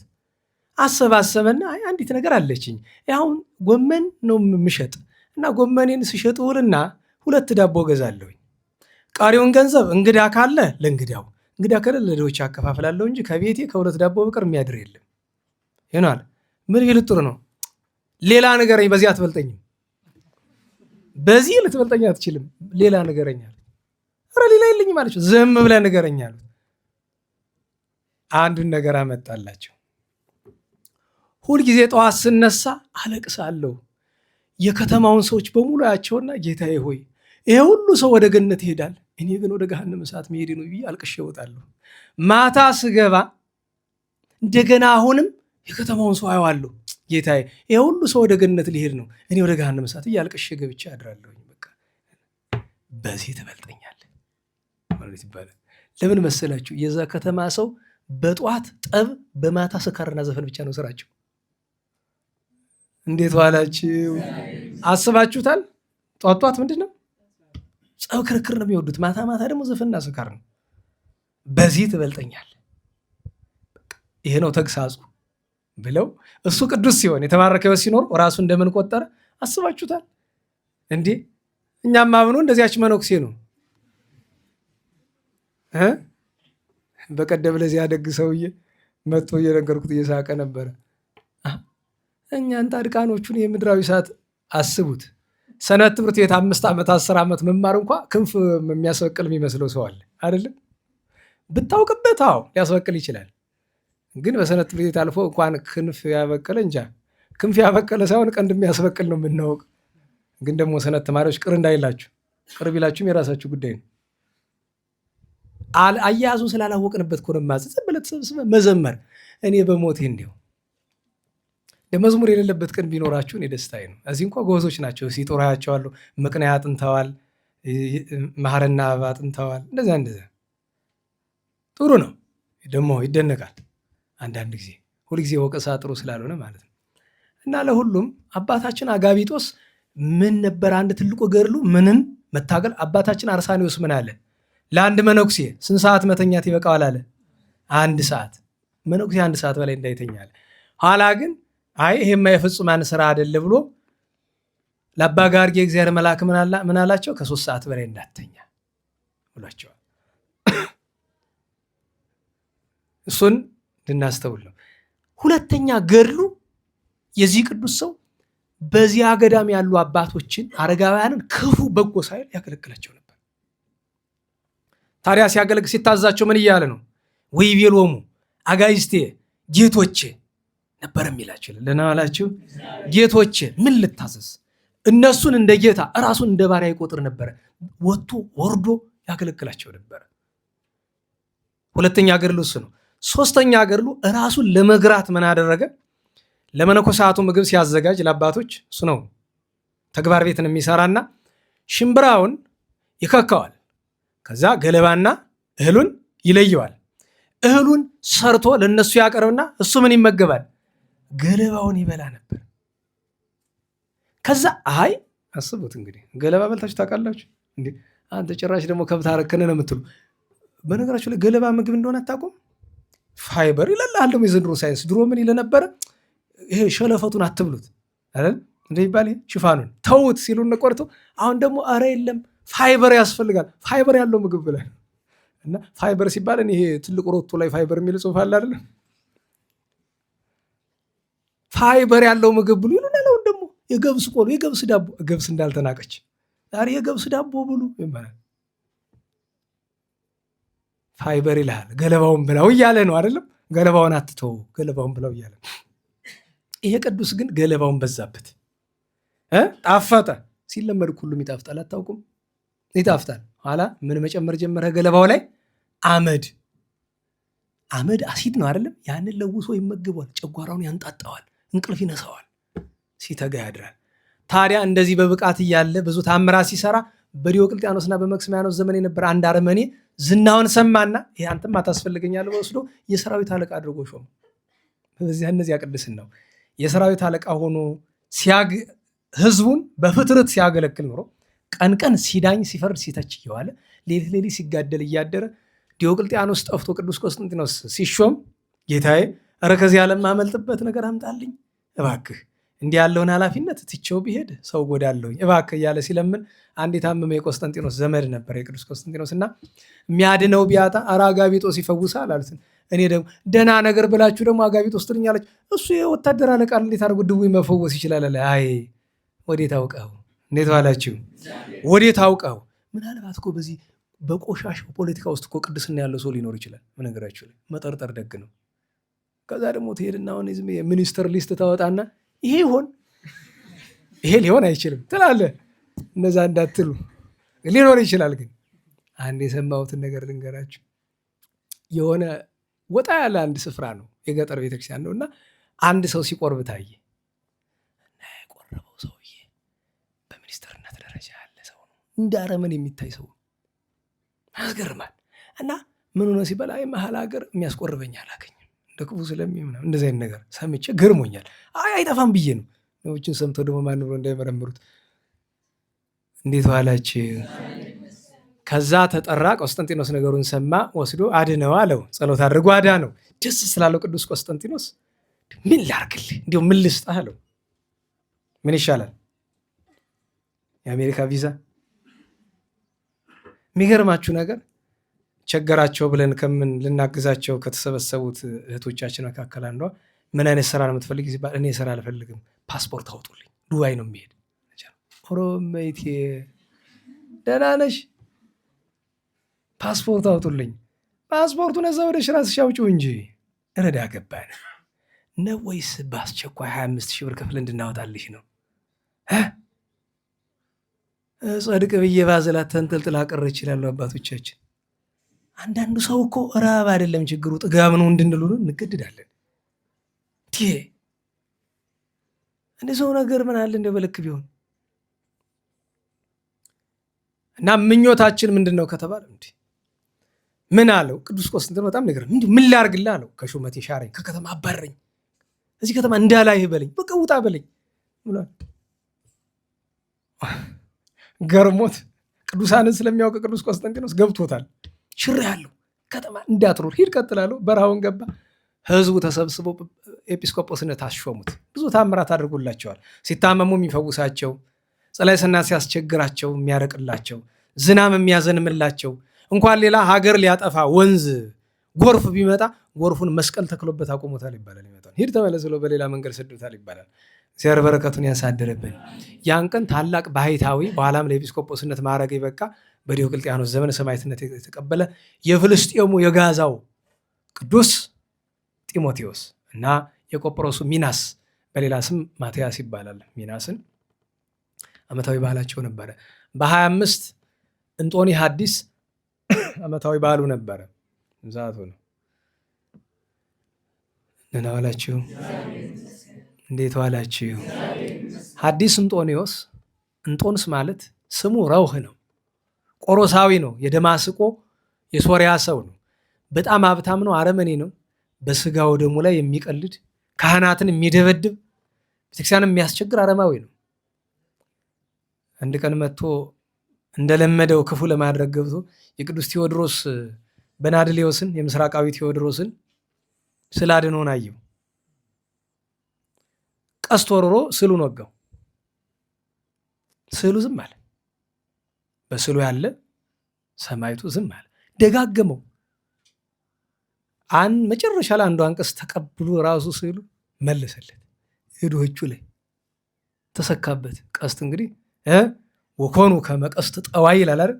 ሄዶ ገባ ያለ ቤቱ ሄዶ ያችን አሽጎ ቁጭ ሲል ሰው በቅቶ እንኳን ማያየውን ነገር አየ። ከሰማያት መንፈስ ቅዱስ በአምሳለ ርግብ ሲወርድ ጌታችን መድኃኒታችን ኢየሱስ ክርስቶስ በካህናት እጅ ሲፈተት ቅዱስ ሥጋው ክቡር ደሙ ተመለከተ። የክርስቲያኖች ሃይማኖት ምን ድንቅ ነው ብሎ በዚያ ምክንያት አምኖ የሚያጠምቀው አጣ። ፈርተው ማን ያጥምቀው? በዛ ዘመን አረማውያን በጣም የገነኑበት ዘመን ስለነበረ ኋላ ጳጳሱ ምን አሉ? ሂድ በቃ በረሃ ወደ አንዱ በረሃ ሂድ፣ እግዚአብሔር የሚያጠምቅ ይሰጥሃል አለው። እመቤታችን ተገልጣ አይዞ እኔ ያለሁልህ ብላ 2 ስውራን ሰጠችው። እነዚያ 2 ስውራን አጥምቀው ክርስቲያን አድርገው አስተምረው ከምንኩስና ማዕረግ አድርሰውታል። ኋላም ብዙ መከራ ተቀብሎ ሰማዕት ሆኗል። ሰማዕትነት ሲቀበል አክሊል እነዚያ 2 ስውራን መጥተው በራሱ ላይ አድርገውለታል ይባላል። በረከቱ ይደርብን፣ በረከቱ ይደርብን። ያን ቀን ሌላኛው ቅዱስ ሰው አባታችን አቡፋና ነው። እዚህ በተደጋጋሚ እንደምነግራችሁ ትክክለኛ ነው ስሙ ማን ነው? ቅዱስ ፋና ነው ስሙ። ፋና ግን ቅዱስ አባ ፋና አቡ ፋና በጊዜ የተለመደና የማዕረጉ ወይም የቅዱስና መጠሪያውና ስሙ አንድ ላይ ሆኖ ምን ይባላል? አቡ ፋና። አቡ ፋና ለየት ያለ ገድል አለው። እሱ ምንድን ነው? መቆም መቆም በሉ ኧረ በሞቴ መቆም ስል ታዲያ 10 ደቂቃ 20 ደቂቃ አይደለም። ቅዱሱ በ2 በ3 ቀን የሚመገብ በቀን 500 አቡነ ስማያት የሚደግም ሰው ገድሉ እሱ ነው። ብዙ ታምራት አድርጓል። ህብስት አበርክቷል። የዚያን ቀን ጸገብነ ጊዜ በረከተ ቤት ካረል መስባኩ የነበረ ለሱ ነው። ህብስት አበርክቶ አብልቷል። ኋላ የእግዚአብሔር ድንቅ ስራ ይገለጥ ዘንድ መጥረቢያ ወስዶ ከደጁ ላይ ጉድጓድ ውሃ ለዚያ ላይ ጥሎት መጥረቢያው ተንሳፎ ይኖራል። እግዚአብሔርን እያደነቁ እጹብ እጹብ እያሉ ይሄዳሉ። ታዲያ አንድ ጊዜ ጥያቄ ጠየቀ። ሁልጊዜ እነግራችኋለሁ። ምን የሚል ጥያቄ ጠየቀ? ጌታዬ እንዲያው ተወስደኝ ዘንድ ምን ያህል ቀን ቀረኛል? እግዚአብሔር እንዲህ ያለ ጥያቄ ብዙ ጊዜ ቅዱሳን አይለምኑትም። ሲለምኑትም መልሱ ከባድ ነው። ለምን? ቅዱስ ሙሴ እንዲህ ያለምኑ የደረሰበትን ታውቃላችሁ። የእግዚአብሔር መልአክ ይገለጥና ረቦ ይታየውን አቡፋና ተርፈከ 18 18 ቀረህ አለው። ጌታዬ 18 ምን አለው? ተሰወረው። አይ 18 ሰዓት ቀርቶኛል ብሎ አሰበ። እችን 18 ሰዓት ነፍሴ እስከምትወጣ ድረስ አልቀመጥም ቁሜ ጸልያለሁ ብሎ ጸሎት ጀመረ። ስለት ገባ። 18 ሰዓቱ አለፈ። አይ 18 ቀን ነው ግድ የለም እቆማለሁ አለ። 18 ቀን ቆመ። አይ 18 ሱባኤ ይሆናል። 18 ጊዜ 7 ስንት ነው? እስቲ ጂኔስ ካለ አምጣው። 10 ጊዜ 7 70 ምናምን አትልም? 8 ጊዜ 7 50 ምናምን 56 ብለህ 156ን ያገኘሁት 156 ነው። ወደ ወራ ስላው 5 ወር ከ6 ቀን ደህና ነኝ ማለት ነው። ጭንቅላቴ ሂሳብ እውነቴን እኮ ነው። 5 ወር ያው በአውሻር ነው የምናውቀው። 150ውን በ530 ትገድፈውና ስንት ይተርፋል? 6 ቀን። ያን ያህል ቆመ። ከዛ አይ 18 ወር መሆን አለበት እቆማለሁ ብሎ 18 ወር ቆመ። 18 ወር ዓመት ከ6 ወር ቆመ። አለፈሱም። ኧረ ጌታዬ ይሄ ነገር ምንድን ነው አለው። አቡፋና ጽና ወኃይል እስቲ በርታ 18 ዓመት ነው። ኧረ ተው እንጂ ነው አይደለም። ሰውኛውን ጌታዬ አጽናኝ እቆማለሁ 18 ዓመት።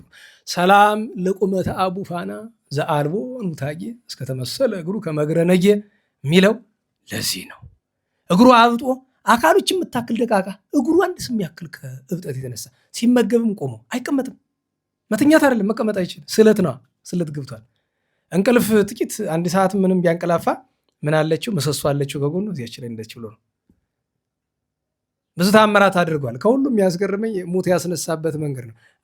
ያ ሽማግሌ አህያ ጭኖ ልጁን ይዞ ልጁ ሙቶበት ሲመጣ ከአባታችን ከአባ አቡፋና ዘንድ አድርሰው ሲመለስ እንዲያው ኮሽ ሳይል ውዳሴ ከንቱ ሳይሰማበት ሕፃኑ ተከትሎት አባቱን ሄደ። ከሁሉ በላይ ግን አንድ እንዴት ዋላችሁ ገንዘብ ያለው ሰው በአንድ አገልጋይ እኮ የምለው ሸፋፍኝ ሆኖ እንጂ ስም አለው። በአንድ አገልጋይ ቤት ያድራል። ገንዘብ አለው። ያ አገልጋይ ገድለው ደግሞ ገሎ ምን ያደረገው ጥሩ ነው። ወስዶ ከሌላ ሰው ደጅ ወስዶ ጣለው። እሱ ገደለ ሊባል ማለት ነው። አስቡት። 3 በደል 1 የሰው ገንዘብ ይትፍቱ። አማርኛ ምንድነው ይትፍቱ? አትመኝ በሉ እንጂ። አዎ። ከዛ ቀጥሎ 2ኛ በደል ይትቅትል ገደለ። እንደገና ደግሞ 3ኛው ምንድነው? ሐሰት። እሱ ያደረገውን ነገር በሰው ለማሳበብ ወስዶ እዚያ ያደረገው። መነኮሳት ሰብስቦ ጨነቃቸው። ያ ነብሮ የተገኘበትን መነኩሴ እንዳይከሱት። እንዲሁ ደግ ሰው ነው አባታችን አቡፋና ቤት። ኧረ እንዲያው አንድ እንግዳ ሞቶብን እንደ አንድ መነኩሴ ቤት ደጅን ያገኘ ነው ጨነቀና አሉት። እና ማን የገደለው አሉት። ኧረ እኔ አላውቅም ብቻ ራሱ ይንገራችሁ እንኩ ቆቤን ብሎ ቆቡን አውልቆ ሰጣቸው። የመንኩስና ቆብ ያላት ዋጋ ወስደው ጣል ቢያደርጓት በድኑ ላይ አፈፍሎ ተነስቶ እያገሌ አይደል የግድልኝ ብሎ ተናገረ። እንዲህ ሲያረግ ቆይቶ 18 ዘመኑ ሲፈጸምለት የካቲት 25 ቀን አረፈ። በረከቱ ይደርብን። አውሳኒዮስ፣ ፊልሞና፣ ሉቅያ በአንደኛው መቶ ክፍለ ዘመን የነበሩ የቅዱስ ጳውሎስ ደቀ መዛሙርት በአፍራቅያ ዛሬ ሰሜን አፍሪካ የሚባለው አካባቢ የነበሩ ቅዱሳን ናቸው። ብዙ መከራ ተቀብለዋል። ቶና የሚባል ዲያቆን በሮም ምድር በዲቁና የተመሰገነ አገልግሎት የነበረው ኋላ በዘመነ ሰማዕታት ብዙ መከራ ተቀብሎ ለሰማዕትነት የበቃ ዲያቆኑ ቅዱስ ቶና ዓመታዊ በዓሉ ነው። በ26 ብዙ በዓላት ነው ያሉት። አንደኛው ነቢዩ ቅዱስ ሆሴ ነው። ነቢዩ ቅዱስ ሆሴ ማለት ከኢሳይያስ ጋር በትንቢት በአንድ ዘመን በአንድ ስፍራ አብሮ የነበሩ ናቸው። የሆሴን ታሪክ ስትመለከቱ እንዴት ዋላችሁ? ሆሴ ማለት መድኃኒት ማለት ነው። ቅዱስ ሆሴ የሚያስገርም ታሪክ አለው። የሚያስገርመውን ታሪክ ልንገራችሁ፣ አንዱን ብቻ ልንገራችሁ። በዛ ዘመን ህዝቡ እግዚአብሔርን በደለ፣ ካህኑም ሁሉም እግዚአብሔርን በደለ። እግዚአብሔር ምን አለው? ሆሴ ወይ ሂድና 2 አመንዝራ ሴቶችን ከከተማ ፈልገህ አግባቸው፣ ከነሱ ውለድ አለው። ታላቁን ቅዱስ ነቢይ ማለት ነው። ለምንድን ነው እንደዚያ ያለው ቢሉ እስራኤላውያን ጣዖት እያመለኩ እግዚአብሔርን በድለዋል፣ ወይም በቅዱስ ሆሴዕ አነጋገር አመንዝረዋል። በነገራችሁ ላይ ከእግዚአብሔር በቀር ሌላ አምላክ መፈለግ አመንዝራነት ነው። ሌላ ትምህርት መፈለግ አመንዝራነት ነው። ከቅዱስ መጽሐፍ ውጭ ያለውን ትምህርት መቀበል አመንዝራነት ነው። እና የቅዱስ እንደዚህ ያለ ታሪክ አለው። ብዙ ስለ ጌታችንም ስለ ሕዝብም ስለ አሕዛብም ትንቢት ተናግሯል። ያን ቀን ቤተ መቅደስ፣ ሁለተኛ ቤተ መቅደስ ሲባል ሰማላችኋል። እስራኤል አሁን ሶስተኛውን ቤተ መቅደስ ለመስራት ነው እስራኤል መከራ የምታያለም ሐሳዊ መሲህን ለመቀበል። የመጀመሪያው ትልቁ ነገር ምንድን ነው? የእስራኤል ግዛት ይባላል አይደል? አሁን ያለችው እስራኤል እችን ነው የምታክል አይደል? ሰፋ ያለ ይፈልጋሉ። ማንን የሚጨምር? ዮርዳኖስን ጠቅሎ ሶሪያን ወስዶ ፍልስጤምን ተዋት፣ ድሮም ተጎርሳለች። ከግብፅ ከምናምን ወስዶ እስከዚህ እስከ ኤርትራ ጫፍ ድረስ የሚመጣ ግዛት ይፈልጋሉ። ከሳውዲ ከምን ቆራርሰው ምን ይባላል እሱ? ግሬተር እስራኤል ይሉታል አይደለም? ታላቋ እስራኤል የሚባል ኢምፓየር። ያንን ለማን የሚፈልጉት? መሲሐችን ሲመጣ ይላሉ። መሲህ ተወለድ እያሉ ይዘፋፍኑ አይደል? እንዳቶ ሾመ አንድ ነገር ብለውኝ ነበረ። ሐሳዊ መሲህ ሲመጣ የሚያገኑት እነሱ ናቸው። ለምን? ክርስቶስ መድኃኒታችን ስለሰቀሉ ሐሳዊ መሲህን ሲመጡ ዋመ መጻ ካል በስመ አርሱ ኪያሁ ትትከፉ። ሐሳዊ መሲህ በመጣ ጊዜ እሱን ለራሱ እኔ በአባቴ አስመስክሬ በመጣ አልተቀበላችሁኝም፣ እሱ ለራሱ እኔ አምላክ ነኝ እኔ መሲህ ነኝ ብሎ ሲመጣ ያን ትቀበሉታላችሁ ብሏቸዋል። እና የጥፋት ልጅ ሐሳዊ መሲህን ለመቀበል ሶስተኛውን ቤተ መቅደስ መስራት የሚፈልጉት የት ነው? አላቅሷል አይደለም? እዛ ኢየሩሳሌም ላይ ያለው የእስላሞቹ ትልቁ መስጊድ አለ አይደለም? ይሄ ኢየሩሳሌም ስትመለከቷት ክብ ነገር ጣራ ያለው የሚታየው አለ እሱ ማለት ነው። እሱን ማጥፋት ነው የሚፈልጉት እስራኤላውያን። ያን አጥፍተው እዛ ምክንያቱም የመጀመሪያውን ቤተ መቅደስ የሰራ ሰሎሞን ነው አይደል? ጠቢው ቅዱስ ሰሎሞን ነው አይደል? ሁለተኛውን ቤተ መቅደስ የሰሩትን ነው በቀደም ዛሬ ስንት ነው? 27 አይደል? ትናንት ማለት ነው። ትናንት ያከበርናቸው ቤተ መቅደስ ሲሰራ 7 ዋና ሰዎች ነበሩ እንድታውቁት። እናዋላችሁ ዘካርያስ የተቋመ ማይቶት ኩለንታ ወርቅ በየማና ወበጸጋማ አይጾቀ ዘይት ይላል አይደል? ሁለቱ በየማና በጸጋማ የተባሉ ዘሩባቤልና ዮሴ ናቸው። ነገር ግን አይታችሁ ከሆነ መቅረዝ ቀንዲሉ የብሉይ ኪዳን መቅረዝ ስንት ነው? ብርሃን ማውጫው ስንት ነው? 7 ነው አይደለም? እነዚህ 7ቱ በአዲስ ኪዳን ሌላ ምስጢር አላቸው። በብሉይ ኪዳን ግን ያንን የመቅረዙን 7ቱን የሚወክሉት 7ቱ ሁለተኛውን ቤተ መቅደስ የሰሩ ቅዱሳን ናቸው። እንቁጠር። አንደኛ ንጉሱ ቅዱስ ዘሩባቤል፣ ሁለተኛ ሊቀ ካህናቱ ዮሴ፣ የሰማችሁ ነው። ሶስተኛ እዝራ ነህምያ፣ አራተኛ እዝራ ሱቱኤል፣ አምስተኛ ነቢዩ ቅዱስ ሚልክያስ፣ ስድስተኛ ነቢዩ ቅዱስ ዘካርያስ፣ ሰባተኛ ነቢይ አለ። እስቲ አምጡ። የኔ ቤት ፈርሶ እናንተ በተጌጠ ቤታችሁ የሚለው ነቢይ ማን ነው? ቅዱስ ሐጌ። እነዚህ ናቸው 7ቱ አይጹቅ ማለት እነዚህ ናቸው። ሁለተኛውን ቤተ መቅደስ የሰሩ እስራኤል ፋርስ ባቢሎን ወርደው መከራ ከተቀበሉ በኋላ 7 ዘመን የኤርምያስ ትንቢቱ ሲፈጸም ቂሮስና ዳሪዮስ ፈቅደውላቸው ወጥተዋል። አወጣታቸው ታዲያ እንዴት ነው ከተባለ ዘሩባቤል ወደ 42,000 ያክል እስራኤላውያንን ይዞ ሲወጣ 7 ባህር ተከፍሎለታል። ጠላትን ልነስቷል። ይሄ እንዲፈጸም ግን በዳሪዮስ ቤተመንግስት እያለ እንዴት ዋላችሁ? በዳሪዮስ ቤተመንግስት እያለ 4 ባለሟሎች ነበሩ። ተመካከሩና ለንጉሱ ማን ቀራቢ ነው? ዋና የንጉስ ባለሟል ስንት ነው? አንድ ነው አይደለም? በዝተው ስለተቸገረ አንዱን ለመምረጥ ሲቸገር አዩትና አይ እንፈትን ራሳችንና ያንን አድርገን እግዚአብሔር የወደደለት ይሆናል ተብሎ 3ቱም ጻፍ ጻፍ አድርገው ከንጉሱ ማስቀመጫ ስፍራ ላይ ንጉሱ ካዘዘ ማስቀመጫ ስፍራ ላይ አስቀመጡ። ምን የሚል ከሁሉ ድል ማን ይነሳል ቢሉ አንዱ ምን አለ? ወይን፣ የወይን ስካር ድል ይነሳል። ሁለተኛው ምን አለ? ንጉስ ያሸንፋል። ሶስተኛው ምን አለ? ሴት ታሸንፋለች አለ። ከዚያ ቅዱስ ዘሩባቤል ግን የጻፈው ይላል ወምኩሉ ይመው ጽድቅ እግዚአብሔር፣ ከሁሉ ማን ይሻላል? ማን ያሸንፋል አለ? የእግዚአብሔር እውነት ያሸንፋል አለ። ንጉሱ መጥቶ ሲከፍተው አንተ ወይን ያሸንፋል ያልክ ለምንድን ነው? አይ ጀግናውን የሚጥለው የወይን ስካር ነው። አንድም ሰው ወይን ጠጡ የሰከረ እንደሆነ ደግ ይሆናል፣ ብሉ ጠጡ ነው የሚላል። ልበሱ ምናምን ነው የሚል ኋላ ሲነቃ ሊቆጨው ማለት ነው። ሰው ሲሰክር እንደዛ አይደለ? ብላ ጠጡ ችግር የለውም ነው የሚል። መትመቱን ስጭልኝ እንደሚለው የጠላ ቤት አማርኛ ማለት ነው። እና እንደሱ ብዬ ነው አለው። አይ መልካም ተናገራል። አንተ ንጉስ ያሸንፋል አልክ።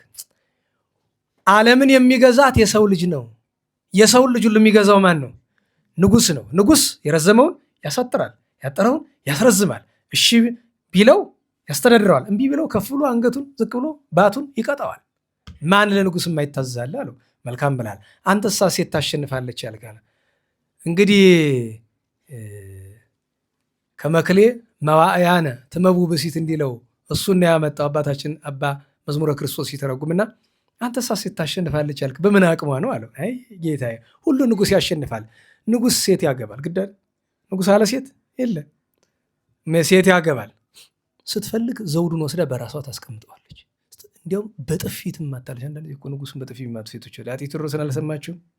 እቴጌ ጥሩ ወርቅ እሷን ይማርና የማይሆን ነገር ተናገረቻቸው። በጣም ማን ይሰማል? ፊት አውራሪ ገብርዬ ትክክለኛ ሰው ማን ነው? ገብረ ሕይወት ተቆላምጦ ነው እኮ ገብርዬ። ጌታዬ የኢትዮጵያ ንጉስ ሀገር የሚርድልዎት እንዴት አንዲት ሴት እንዴት እናገራለች? አንተ እሷ ሱሬን አውልቄ ነው የምታውቀኝ ብለዋል ይባላል። ትርጉሙ ብዙ ነው።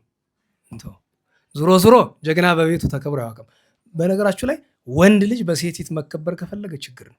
ለምን ጀግናን ወንድ ሴት አታከብረውም ይባላል ብዙ ጊዜ አይደል? በተለይ ቤቱ ያለችው ለምን አንድ ጊዜ እሷ ጋር ነው አለ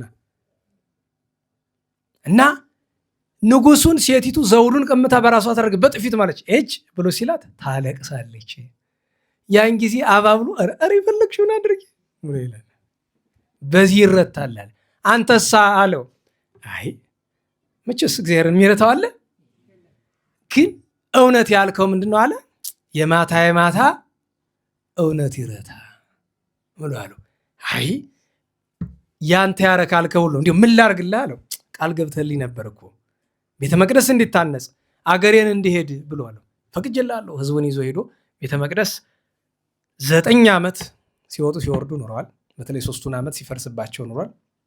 ቤተ መቅደስ እየፈረሰባቸው ኋላ ጸሎት አድርገው እርሱ ታላቁ ሊቀ ካህናት ቅዱስ ዮሴን መልክአ ማርያም አታውቁትም? ለምታከፍትኪ ማርያም ድንግል ለዮሴ ሰርጎ ትርሲቱ የሊቀ ካህንነቱ ጌጽ ነው። በትንቢተ ዘካርያስ ምዕራፍ 4 እና ምዕራፍ 6 ብትመለከቱ ስለ እነዚህ ቅዱሳን በደንብ ታገኛላችሁ።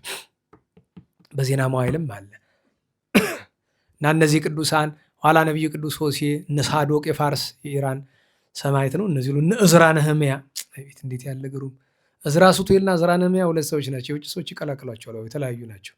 የዕዝራ መጽሐፍ ስንት ናቸው? እንዴት ዋላችሁ? 4። ዓለም ግን የሚያውቀው 2 ነው። እኛ ግን የምናውቀው 4 ነው። የሁሉንም በረከት ያሳድርብን። ስንት ሰዓት ሆነ? ጥሩ። ዛሬ አባታችን ታላቁ ቅዱስ አንስጣሴዎስ የ318ቱ ሊቃውንት 4 ሊቃነ መራብዕት ሲመረጡ ከቅዱስ እለእስክንድሮስ በፊት ታውቃላችሁ ለሊቀ ማህበርነት የተመረጠ ማን ነው? ቅዱስ አንስጣስዮስ ነው ወይም ኤዎስጣቴዎስ ነው። አረጋዊ ሊቅ ነው። አርዮስን በወቅቱ የነበሩትን አርዮሳውያንን እና አውሳቢዮ ዘቂሳርያ እና አውሳቢዮ ዘኒቆምዲያን ተከራክሮ ምላሽ ያሳጣቸው የሚያደርጉት ነገር ቢያጡ ከኒቅያ ጉባኤ ከ5 ዓመት በኋላ ወደ ኢየሩሳሌም ሲሄዱ አመንዝራ ሴት ገዝተው እኔን አስገድዶ እንዲያደርጉኝ ከሬ ልጅ ወልዷል ብለሽ መስክሪልን ብለው ፍርድ ቤት አስቀርበው አስመስክረውበት ስደት አስፈርደውበት በስደት ሂዶ እዚያው ነው የሞተ። ሰማዕት ነው፣ ተአማኒ ነው። ሌላኛው ዛሬ በኢትዮጵያ ታሪክ ከተነሱ ታላላቅ ቅዱሳን አባታችን የማኅበረ ሥላሴው አቡነ አምደ ሥላሴ ናቸው። ጎጃም ተወልደው በወሎ ውስጥ ባሉ ገዳማት በገድል ኑሮ ኋላ ለ60 ዘመናትና እዚያ በላይ በማኅበረ ሥላሴ ገዳም ኖረው በአጤ ሱስንዮስ ዘመን መንፈሳዊውን ጦርነት ከተሳተፉት ቅዱሳን መካከል በግንባር ቀደምትነት መሪ ሆነው ሱስንዮስ ምላሱ ሲጎለጎል ቅዱሳንን ይዞ መጥተው ጸሎት አድርገው ምላሱን መልሰው ሃይማኖት ይመለስ፣ ካቶሊካውነት ይፍለስ፣ ተዋሕዶ ትንገስ፣ አንድም ፋሲል ይንገስ፣ ሃይማኖት ይመለስ ብሎ አዘዞ ሲባል ሰሙ የለ አዘዞ ነው ነገሩ። አዘዞ ሳይሆን አዘዞ ፋሲል እንዲነግስ ሃይማኖት እንዲመለስ አዘዞ። ማን? አምደ ሥላሴ። ማንን? ሱስንዮስን አዘዞ። በዚያ ምክንያት አዘዞ ተብሎ ቀርቷል። እና እኒህ ቅዱስ አባት እንድታውቁት የሚያስፈልገው መንበረ መንግስት ላይ የማኅበረ ሥላሴ ህንፃ አለ አይደለም? ያ ስፍራ አባታችን ጻድቁ አቡነ አምደ ሥላሴ ካቶሊክ ሆነው የነበሩትን የቤተ መንግስት ሰዎችን በአጤ ፋሲል ጠያቂነት አስተምረው ያጠመቁበት ስፍራ ያ ስፍራ ኋላ ምን ሆኖ ተሰጥቷቸዋል? እሳቸው ርስት ሰፊን የነበር አሁን ተቆነጣጥበ ብቻ ለትውልድ ታሪክ ያክል ቀርታለቻች። ማኅበረ ሥላሴ ታውቃለች ኢትዮጵያ ውስጥ ስንጥር ታክል ነቅ የማይገኝባቸው ስርዓትም ማያፈርሱ የጥንት ማኅበረ ሥላሴ የዛሬ 400 ዓመት አቡነ አምደ ሥላሴ እያሉም የዛሬ 600 ዓመት የዛሬ 700 ዓመት የነበረውና የዛሬው አንድ አይነት ነው። ሰርተው የሚኖሩ ቅድስናቸው ለዓለም የሚያበራ ከ7 ጊዜ በላይ በአረማውያን ሰማዕትነትን በተለያየ ዘመን የተቀበሉ ናቸው። እግዚአብሔር ሁሉንም በረከት ያሳድርብን ያሳድርብን። ነገ 28 ነው። ታላቁ የሮሜ ሰማዕት ቅዱስ ቴዎድሮስ አለ። የጸገሮ የጎንድ ተክለ ሃይማኖቱ አባታችን እጨጌ አባ ዮሐንስ ጽንሰታቸው ነገ ነው። በ29 እናታችን ፍቅርተ ክርስቶስ እማሙዝ ቤተክርስቲያኗ ታውቁታላችሁ። ሲና አቡነ አረጋዊ ቀበሌ 1 ቅዱስ ቢላካሪዎስ የሀገረ አርሞኒ ሰማዕት ኤጲስቆጶስ ነው። በ30 መጥምቁ ቅዱስ ዮሐንስ አስተርእዮተ ርእሱ ነው የካቲት 30። በ1 መጋቢት 1 እንግዲህ መንፈቀ ዘመኑን የምንጀምርበት ነው። ሁለተኛው መንፈቀ ዘመን ቅዱስ በርኪሶስ አለ፣ ቅዱስ ማትስ አለ፣ ቅዱስ እለእስክንድሮስ አለ። በ2 ጎርጎርዮስ ራሄቦአት አለ፣ አባ መከራዊ አለ፣ ኢትዮጵያዊ ጻድቅ አቡነ መክፈልተ ማርያም አሉ። በ3 አባ ቆዝሞስ፣ አባ በርፎኒዮስ አሉ። የዛሬ ሳምንት በ4 ቅዱስ ሃኖሊዮስ መኮንን መፍቀር የጥበብ ወልደ ዳዊት የዳዊት ልጅ ቅዱስ ሰሎሞን ዕረፍቱ ይታሰባል። ኢትዮጵያዊቷ ጻድቅ እናታችን ቅድስት ሀይመተ ሥላሴም ዓመታዊ በዓሏ ነው። እንግዲህ የሳምንት ሰዎች ይበለን። በቀሪዎቹ 5 ወይ 8 ደቂቃዎች ትምህርታችን እናጠቃለን። ትምህርታችን ርዕስ ምንድን ነው? የመዝናኛ ኢንዱስትሪ ተጽዕኖ ምንድን ነው? ባጭር መዝናናት ምንድን ነው? በባህላችን ውስጥ ዘና እንበል የሚል ቃል አለ የለም? እንዴት ዋላችሁ? ዘና እንበል የሚል ቃል አለ የለም? የለም። ዘመናዊ አማርኛ የለም። ዘና እንበል ሲል ሰምታችሁ ታውቃላችሁ? ትልቅ ሰዎች ይላሉ። ገጠሬ ሲል ሰምታችሁ ታውቃላችሁ? አይሉም። ቢበዛ እንዴት ቃል ነው የሚጠቀሙት? ወደ መሀል ሀገር ብትሄዱ ዛና፣ እስቲ ዛና እንበል ይላሉ። ዛና እንበል ምን ማለት ነው? ተደላድለን እንቀመጥ ነው እንጂ እንዝናና ማለት አይደለም። ዛና እስቲ እንበል፣ እስቲ ዛና በሉ ይባላል። ተደላድሎ ሰፍተ በደንብ ተቀመጥ ነው። ታዲያ ዛሬ መዝናኛ የምንለው ድሮ ምንድን ነው የሚባል? ምንድን ነው የሚባል? ጨዋታ። ምን ይባላል? ጨዋታ። ምክንያቱም እንድታውቁት የሚያስፈልገው ነገር መዝናናት የሚለውን ነገር ከኛ ባህል አንጻር መጀመሪያ እንመልከተው እስኪ። እንዲሁ ከመንፈሳዊነቱ በሚቀድም ምንድን ነው በእኛ ባህል መጀመሪያ ሰው መዝናናት የሚፈልገው ለምንድን ነው? ለአንድ ክርስቲያን እንኳን በሕግ ያልተጻፈለትን ነገር ይቅርና በሕግ ለተጻፈው ነገር እንኳን መጠንቀቅ አለ። በክርስትና ሕግ ውስጥ ተዝናና የሚል ቃል አለ? ንገሩኝ። ኧረ በሞቴ ከነቢያት ሲዝናና ይነበራለ?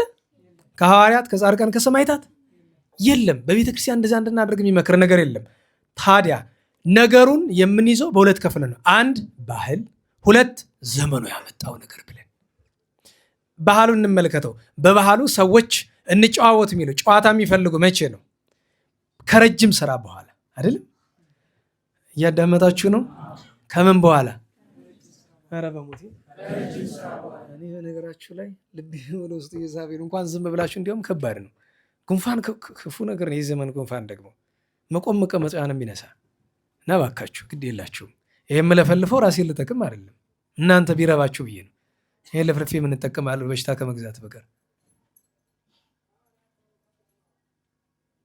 ምክንያቱም እናንተ ባልተረዳችሁት መጠን ኪሳራ ውስጥ ነው የምንገባው። ዕዳ ለመዋጣት ብዬ ማስተማሩ አስፈላጊ አይመስለኝም። እንካ ብላ አፈር ብላ ነው የሚሆነው። ስለዚህ ልብ በሉ። መዝናናት የሚባል ነገር አይደለም ይቅርና በሃይማኖት በባህላችን ውስጥ አይደለም ያለው። በባህላችን ውስጥ ያለ ምንድን ነው አለ? ጨዋታ ነው ያለ። ያ ጨዋታ መልኩ ብዙ አይነት ነው። ነገር ግን ያ ጨዋታ የሚደረግባቸው ሁለት ነገሮች አሉ። አንደኛው ቅድም ነገርኳችሁ፣ ምንድን ነው? ከስራ በኋላ በጣም ድካም ሲበዛ አንድ አይደለም። ሁለተኛ በዓል ሲሆን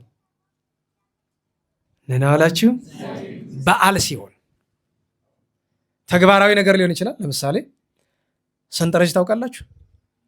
የሂሳቡን ሰንጠረዥ አይደለም፣ ጨዋታውን ሰንጠረዥ። ሰንጠረዥ የሚባል ጨዋታ ሸርጥ፣ ውሃ ዋና፣ ሰንጠረዥ በገና ይባላል። የድሮ ሰው ሙያ ይባላል። ለምሳሌ ውሃ ዋና መንፈሳዊ ስራ ነው? ንገሩኝ። ምን አይነት የምን ስራ ነው? ስጋዊ ስራው ነው፣ ግን ጎጂ ነው? ንገሩኝ። አይደለም። እሱ ለምሳሌ ሰው ከውሃው የሚያገኘው ጥቅም አለ አይደል? ውሃ ሲዋኝ ሁለት ነገር ፍለጋ ነው የሚዋኘው። አንደኛ ሰውነቱን ለማፍታታት ነው የሚፈልገው አይደለም? ስትዋኙ ሰውነታችሁ ይፍታታል፣ አቅም እንዲያገኝ ማለት ነው። ሁለተኛ ነገር ውሃው ቆዳችን ክፍት አይደለ? በዛ ይገባና ልምላሜ ይሰጠናል። እነዚህን ሁለት ነገሮች ፍለጋ ነው አባቶቻችን ወደ ውሃ የሚወርዱ። ሌላኛው ሰንጠረዥ ነው። ሰንጠረዥ ጨዋታ ነው። አለበዚህ ዘመን አይደል ነው ይሄ ዳማ ምናምን የሚባል ጨዋታ ታውቃላችሁ? ቼዝ ዳማ ምናምን እንደሱ አይነት አይደለም። በእርግጥ ግን በሚገባን ብዬ ነው። ያንን ጨዋታ የሚጫወቱበት ለጊዜው አይምሮን ለማፍታታት ነው። ለፍጻሜው ግን ሰንጠረዥ ማለት በጦርነት ጊዜ ስትራቴጂ ማጥኛ ነው። ጦርነት ጊዜ ስላስተላለፍ ድል ስለመንሳት ነው። ለምሳሌ ቼዝ በጣም ማሰብ ይጠይቃል አይደል? ቼዝ የሚያውቅ ሰው ወይም ቼዝ ላይ በደንብ የሚያሸንፍ ሰው አይምሮው ክሪቲካሊ የሚያስብ ነው ይባላል ብዙ ጊዜ። ስለዚህ እየሰሩት ያለው ስራ ወዲህ ፊዚካል የሚጠቅማቸው ነገር አለ፣ ወዲህ ትንሽ አይምሯቸውን ለማፍታታት የሚጠቅማቸው ነገር አለ። ከዛ ውጭ ሌላኛው የሚያደርጉት ነገር ምንድን ነው? ለምሳሌ የጋና ጨዋታ አላረም ገና የሚባለው እሱ አለ። ነገሩ ከመንፈሳዊ ትውፊት የመጣ ነገር ነው። ግን መንፈሳዊ ትውፊቱ እንዳለ ሆኖ ሲጫወቱ አንደኛ አይምሮ ለማፍታታት ይሆናል። ሁለተኛ ደግሞ የሚያደርጉት ነገር ቅድም እንዳልኳችሁ ፊዚካሊ ስለ ሰውነታቸው መሮጡ፣ መውጣቱ፣ መውረዱ፣ ኳስ ፍለጋ በትር ይዞ ወዲያ ወዲህ መሯሯጡ፣ መላፋቱ አለ።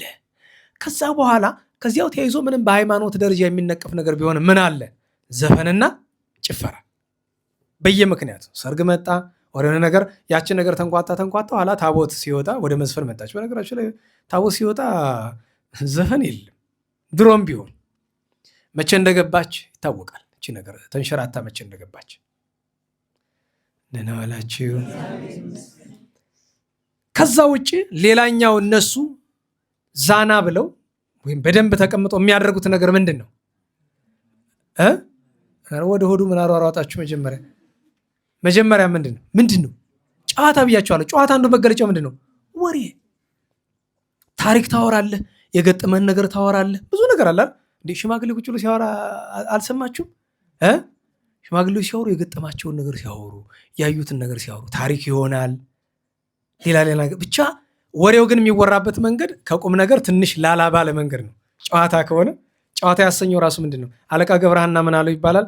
ሊቃውን ተሰብስበው አዲስ አበባ ላይ ክርክር ተደረገ። አራት ጉባኤ ሲሉ አለቃ ገብረሃና የለም አንተ አራት ጉባኤ አይደለም 5 ነው ያለ ብሎ አሉ። ጭቅጭቅ ተነሳ። ኋላ ዳኝነት ወደ ማን ይሄዳል? ወደ አጤ ምኒልክ። ምን ሆናችሁ ነው? አይ ጉባኤያት እኛ የምናውቃቸው 4 ናቸው፣ አለቃ ገብረሃና ግን 5 ናችሁ እያሉ አስቸገሩን። አለቃ ደግሞ 5ኛ ጉባኤ ወዴት አመት ነው? ጃን ሆይ የአባቶች ጨዋታ ነው። እንዴት የአባቶች ጨዋታ ጉባኤ ይሆናል? አይ ያለ አባቶች ጨዋታ ብሉይ ሐዲስ አይረዳም እኮ።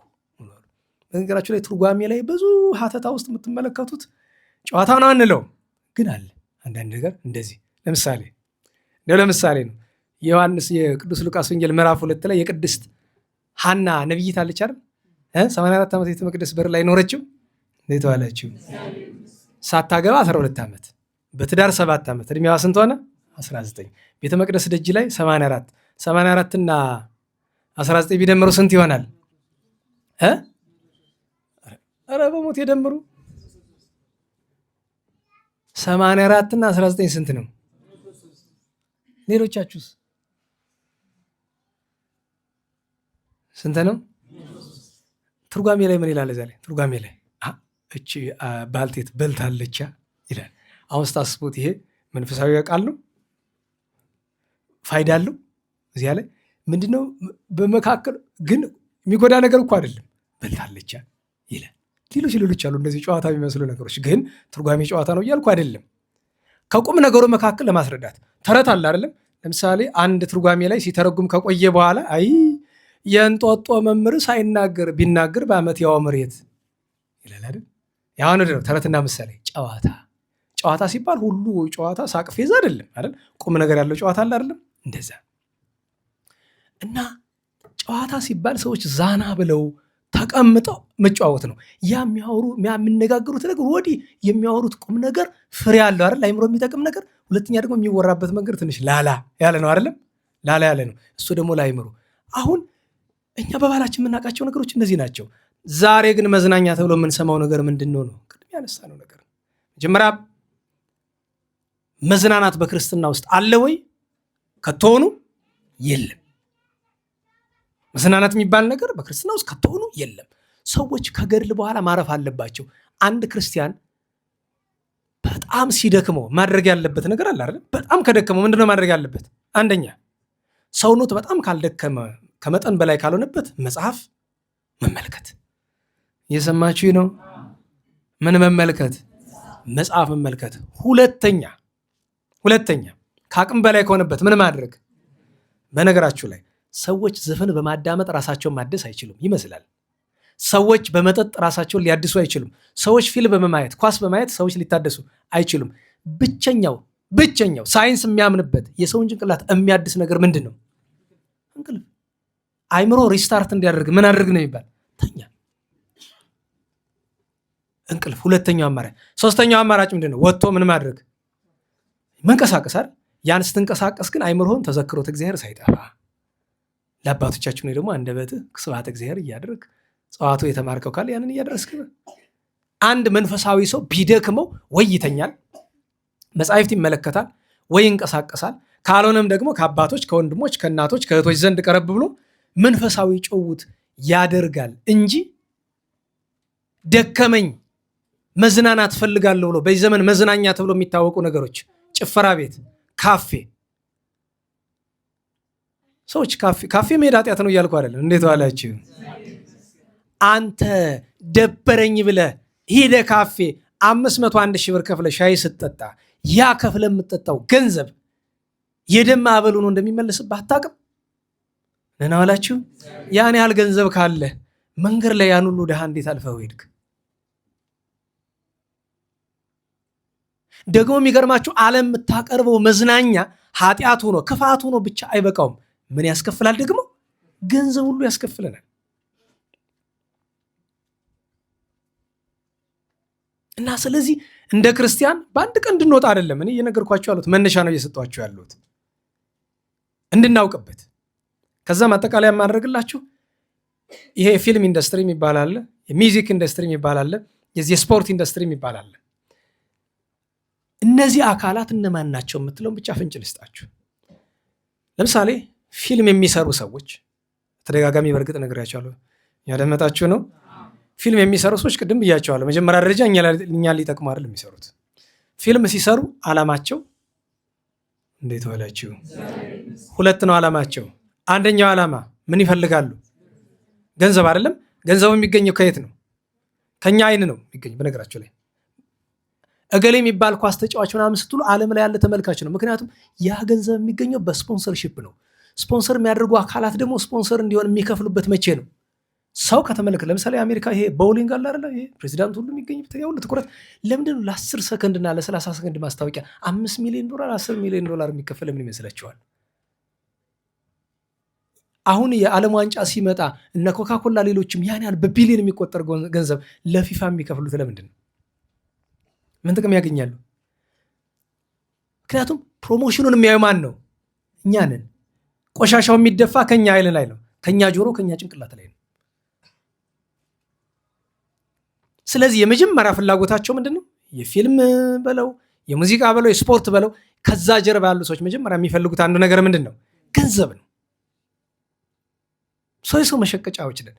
ከሁሉ የከፋው ግን እኔ በነገራቸው ላይ እዚህ ላይ ስክሪን አምጥቶ በጣም አይገባም። እዚህ ላይ አይደለም እንዲያው ከውጭ ላይ ነጭ ግድግዳ ያለበት ደግሞ ከውጭ ላይ መሆን አይችልም። ምክንያቱም ብርሃን ስላለ ማየት አይቻልም፣ ወይ በጨለማ ካልሆነ በቀር ስክሪን አምጥቶ ፕሮጀክተር አምጥቶ አንድ የራፕ ወይ አንድ የሂፕ ሀፕ ወይ አንድ ዘፈን ላይ ከውስጥ ያለውን ኮንተንት ምን ይባል ግጥም አይደለም የምትሉት እሱን ብንመለከት በመካከሉ ቃል በቃል አልኳችሁ ከብዙዎቹ ግጥም ውስጥ ጌታችን የሚሳደብ ሎቱ ስብሐት ሰይጣንን የሚያወድስ አብዛኛው እንደዛ ነው። መጨረሻውን በነገራችሁ ነገር እኔ ዛሬ ሆኖ ተነስቶ ከዚህ በኋላ ፊልም አላይም ብሎ የሚጨክን ሰው ካለ በጣም ጥሩ ነው። ዘፈን አላዳምጥም፣ እሱንስ የምታደርጉት አይመስለኝም። ዘፈን ማዳመጥ እንኳ ዘፈን የሚያዳምጥ ሰው ያለ አይመስለኝም። ግን እንደዛ ብሎ እንደዛ ውስጥ ያለ ሰው ካለ እንኳ ዛሬ ሆኖ ቢወስን ጥሩ ነው። ቢያንስ መወሰን ቢያቅተው እንኳ ማለት ነው ስህተትነቱን ይወቅ። የፊልም ኢንዱስትሪው የሚመራው በግለሰቦች ወይ በሰዎች አይደለም። በጥሩ አማርኛ የፈለግከውን በለኝ በአጋንንት ነው የሚመራው። መጀመሪያ ደረጃ አንድ ነገር ማወቅ አለባቸው። እንዴት ዋላችሁ? ዓለም ላይ ሁለት መንፈስ ነው ያለው። አንደኛው የአምላካችን ቅዱስ መንፈስ ነው ያለ አይደለም? መንፈስ ቅዱስ ነው። እሱ በሌለበት ሁሉ እርኩስ መንፈስ ነው ያለው። መቼም እነዚህን ጸያፎች መንፈስ ቅዱስ ይመራቸዋል ብለን እንኳን መናገር ልናስበው አንችልም። ከየትኛውም ፊልም ጀርባ የሀገር ውስጡን ተወው፣ የውጭ ተቀጥላ ነው። እዛ ዝም ብሎ እዛ የሚደረገው ሁሉ የሚያምራቸው አይደል? እዚህ ያሉትን የሀገር ውስጡን ፊልም ተወው። እንዲያው ለቆሻሻነትም እኮ ደረጃ ያስፈልጋል፣ የሆነ መለኪያ ደረጃ እና ሰዎቹ ወዲህ አጋንንት የሚያመልኩ ናቸው። ወዲህ አጋንንትን ማስመለክ የሚፈልጉ ሰዎች ናቸው። በዘፈኖቻቸው አጋንንትን የሚያወድሱ፣ ሃይማኖትን የሚሰድቡ፣ የፍጥረት ሁሉ ጌታ የሆነውን አምላክ የሚያቃልሉ ናቸው። የእነዚህን ሰዎች ዘፈን በራሱ በማንም የሚሰራው ማዳመጥ ኃጢአት ነው። ግን ሰዎችን ለማስወጣት ከፊልምና ከዘፈን በላይ በጣም ከባዱ የትኛው ነው? ስፖርቱ ነው። ከእናንተ መካከል ስፖርት የማታዩ ብዙ ሰዎች አላቸው። በተለይ አራዳ ተወላችሁ ያደጋችሁ ብዙዎቻችሁ ኳስ እንደምታዩ አውቃለሁ። ቢያንስ እንኳ ስህተት መሆኑን እንወቀው። ቢያንስ እንኳ እነሱ ኢንዱስትሪ ይሉታል። ኢንዱስትሪ ማለት ማምረቻ ነው አይደለም? እንዴት ዋላችሁ? ምንጭ ነው አይደለም? የሚገኝበት ነው። ማምረቻ ነው አይደለም? ቆሻሻ እያመረቱ ለማን የሚሰጡ? ለእኛ። እኛ የቆሻሻ መድፊያ መሆናችን አይበቃም? ደጋግሜ ተናግሬያለሁ። አረም ነው ስንት ሰው እንደሚገባው ስንቶቻችን እንደሚገባን። ስለዚህ የመዝናኛው ኢንዱስትሪ ማለት አይደለም ለክርስቲያን ለዚህ ዓለም ጸር ነው። ጠላቶች ናቸው፣ ነውረኞች ናቸው። አሁን በቅርብ ጊዜ የምትሰሙት አለ ይሄ ጄፍሪ ኤፕስቲን የሚባል ይሄ ፋይሎች እየወጡበት ያለው ሰውየው እኮ ራሱን አጥፍቷል። የዛሬ 6-7 ዓመት አካባቢ ሳምንት ነግሬያቸዋለሁ። አሁን ህፃናት ስላሉ አልደግመውም ሳምንት የተናገርኩትን ነገር። መዝናና ስባል መጨረሻው እሱ ነው። በህፃናት ሰውነት ላይ እስከ መጫወት ያደርሳል። ለምን ብትሉ አንድ ጊዜ የገጠመኝ ነገር ልንገራቸው። እዛ መንበረ መንግስት በማስተምርበት ጊዜ ዴይ ፓሪ የሚሉት አላቸው። ይሄ ናይት ፓሪ አለ፣ የተለመደ ያለ አይደለም ብሎ ተሰብስበው ሌሊት ሲዘሉ ማድረ ጭፈራ። ከዛ ዴይ ፓሪ የሚል ጀመሩ። ዴይ ፓሪ የተጀመረበት ወይም የዴይ ፓርቲዎች የተጀመሩበት ምክንያት ምንድን ነው? ቤተሰቦቻቸው ማታ ማይፈቅዱላቸውን ታዳጊዎችን ለማበላሸት ያለው አማራጭ ቀን ላይ ነው። ከትምህርት ቤታቸው ይስሏቸዋል። የሚገርማቸው ነገር ከሰንበት ትምህርት ቤቱ አንድ ተወካይ መጥተው መለመሉ። እዛው ሰንበት ትምህርት ቤት መንበረ መንግስት ላይ ያ ተወካያቸው ደግሞ አስተባባሪው ነው። ከነሱ በሳምንት 200 ብር፣ ያኔ 200 ብር ብዙ ነው፣ 200 ብር ይከፈለዋል። ሴቶችን እየወሰደ ይሰጣቸዋል። እዛው ማለት ነው። እኔ የማስተምርበት ስፍራ መንበረ መንግስት ላይ የተፈጠረ ነገር ነው የምነግራችሁ። 10 ምናምን ዓመት በፊት ነገሩን ሰማሁ። ማመን ሁሉ ነው ያቃተኝ። ድርጊቱን እንደሚደረግ አውቃለሁ፣ ግን ከዛኛ ቤት መጥተው ያው ማስተባበሪ አድርገን ያስቀመጥነውን ሰው ማለት ነው ለብቻ ወሰድኩት። ለምንድን ነው እንደዚህ የምታደርጋለህ? እኔ ደሃ ልጅ ነኝ፣ ገንዘብ የለኝም። በቃ ገንዘብ ሰጡኝ። ከዛ ይኸውልህ እኔ እንደምንም እየለመንኩ እንደምንም በየሳምንቱ እነሱ የሚከፍሉን 200 ብር ይሰጥሃለሁ። ተው፣ አይ ገንዘብ ካንተ አልቀበልም፣ 2 ምርጫ ልስጥ። ይህን ገንዘብ ወይ ትቀበላለህ፣ በህይወት ያልኳችሁ እስካሁን ስኖር በአገልግሎት ብቸኛው ምናልባት ከአገልግሎት አስወጣ ከተባልኩ እሱም ብቻ ነው። ቦታም አላልኩትም። 2 ምርጫ ልስጥ። ገንዘብ ቸገረኝ ካልክ እህቶችን ከምትሸጥ ገንዘብ እኛ እየፈለገን እንስጥ። እምቢ ካልክ ግን ትለቃለህ። ሰንበት ትምህርት ቤት እለቃለሁ ብሎ ወጣ። ዛሬ የት ነው ያለ ይሄ ሰው? አዲስ አበባ ውስጥ ፊልም ምናምን የሚሰሩት ውስጥ ከዛ አክተርናን ከሚባሉት አንዱ እሱ ነው። ገና አማተር ማለት ነው። የሚገርማችሁ ነገር እዚህ ከነበሩ እህቶች መካከል ጎንደር ውስጥ አንዲቱ ሰንበት ትምህርት ቤት ውስጥ፣ በነገራችሁ ላይ ሰንበት ትምህርት ቤት ውስጥ ድራማ እንዲሰራ ሰይጣን ይፈልጋል። እንድታውቁት እንደደጋግሜ የተናገረ ነው። ድራማ እንዲሰራ ሰንበት ቤት ይፈልጋል ሰይጣን። ለምን? የምርኮ ግራውንድ እሱ ነው።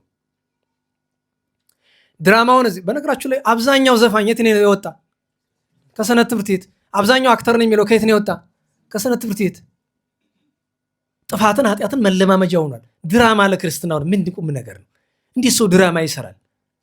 ይልቅ ሰይጣን አናት ላይ ድራማ እየሰራብህ ብታስበው ተጠነቀቀ አይሻልም?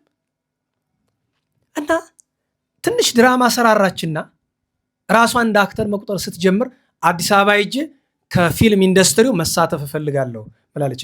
ያን ሰሞን ታስታውቅ እንደሆነ አንድ ረኬሊ የሚባል አንድ አረመኔ ያለ አሁን ታስሮ ምናምን ብዙ ጊዜ በጣም ብዙ ሴቶችን ክብረ ንጽህናቸውን ያበላሸ እዛ ያለ ካልተሳሳትኩ የአር&ቢ ምናምን ዘፋኝ የሚሉት ነው። እና እኔ በነገራችሁ ላይ ተማሪያችሁን ተጎንብሶ መለመን ከባድ ነው። ለመንኳት፣ እባክሽ አትሂጂ፣ እባክሽ እግዚአብሔርን አገልግይ፣ ተይ ይሄ ሰንበት ቤቱ ድራማም ይቅርብሽ፣ እዛም ሂጄ የፊልም አክተር እሆናለሁ የምትሆነው ነገር ተይው። ተከታታይ ቀን ለመንኳት። አንድ ቀን ከማስተምርበት ቦታ እስከ መስቀል አደባባይ ድረስ ተከትዬ ስለምናት ቆይቼ ከአቅሜ በላይ ሲሆንብኝ አንድ ነገር ነው የተናገርኳት። አንቺ ከትሆን መቼም አክተር አትሆኝም፣ ግን ልንገርሽ ቅርብ ጊዜ ነው ሩቅ አይደለም፣ ለቃሉ በጣም ይቅርታ፣ አባት የሌለው ልጅ ይዘሽ እንገናኛለን፣ ንጽህናሽን አፈርሰሽ። ይሄን ትንቢት ተናገረ በይኝ በኋላ እኔ ትንቢት ስለምናገር አይደለም። ይሄ እኮ ትንቢት አይደለም፣ ሄዳ የሚገጥማትን ነገር ስለማቅም። እናንተ ዓመት አይሞላል። በስንተኛው ጊዜ ነው አንዲቱ ትመጣና አንዱ አገልጋይ እንዲያው ትንሽ ሳንቲም ቸግሮ ነበር። ለምን እንዲያው አንዲት የቀድሞ አገልጋያችን ሆስፒታል ተኝታለች። ምን ሆና? አሟት። ኧረ ጥሩ ነው ሳንቲም እናዋጣላት ብዬ ማለት አሁንም መጣ ትቅለሰልሳለች። አንቺ ምን ሆነሽ ነው ስላት፣ ኧረ እንዲያው መናገር ከብዶ ይኮን። ምንድን ነው? ኧረ ወልዳ ያለች። ማናት? እገሌ። ቀጥ ብዬ የት እንደሄድኩ ታውቃላችሁ? ጉባኤ። ተማሪውን ጸጥ በል እያንዳንድ ትናንት ስነግራት አልሰማችሁም? ያኛውን አይደለም ስመክራት አልሰማችሁም? ነገ እያንዳንድሽ እንደሷ ነው የምትሆኝ። ይሄው አባት የሌለው ልጅ ይዛ መጣለች። ኋላ እንዲያውም ከዛ ወጣ እንኳን እመቤታችን ማረች ስላት፣ ለምንድን ነው በአደባባይ ያወረድከኛለች? አንቺ ቤተክርስቲያን በአደባባይ አወርድሻታል። አልለመንኩሽም፣ አልተመከርሽም። አክተር ነው መሆን። ምንድን ነው አክተር ማለት? አክት ማድረግ ነው ማለት ነው። መጀመሪያ ደረጃ በአንድ ጎኑ ማስመሰል ነው። በአንድ ጎኑ አክት ማድረግ ማለት የሆነ ድርጊትን የሆነ ነገርን መሞክር ነው። ሰዎች የሆነ ስክሪፕት ተሰጦ ያን ስክሪፕት አንብበ ልቦለድ፣ ውሸት፣ ፈጠራ የሆነ ነገር ውስጥ ገብተህ የሌለ እንኳን ይቅርና በዘመናዊ አልኳችሁ በመንፈሳዊ በሚባሉ ፊልሞች ውስጥ አስቡት። መንፈሳዊ የሚለውን በትምህርት ጥቅስ ውስጥ አስገብታችሁ መንፈሳዊ ፊልም ላይ ሰዎች ቅዱስ ገሌን መስለው ሲተውኑ አስቡት። ሰዎች መድኃኒታችንን መስለው፣ ሰዎች እመቤታችን መስለው ሲተውኑ አስቡት። ስድብ እኮ ነው ለቅዱሳን ይሄ። እና የመዝናኛ ኢንዱስትሪ ምንድን ነው ካላችሁ የሰው ፍጥረት በተለይ የሃይማኖትና የቤተክርስቲያን ጠላት ናቸው።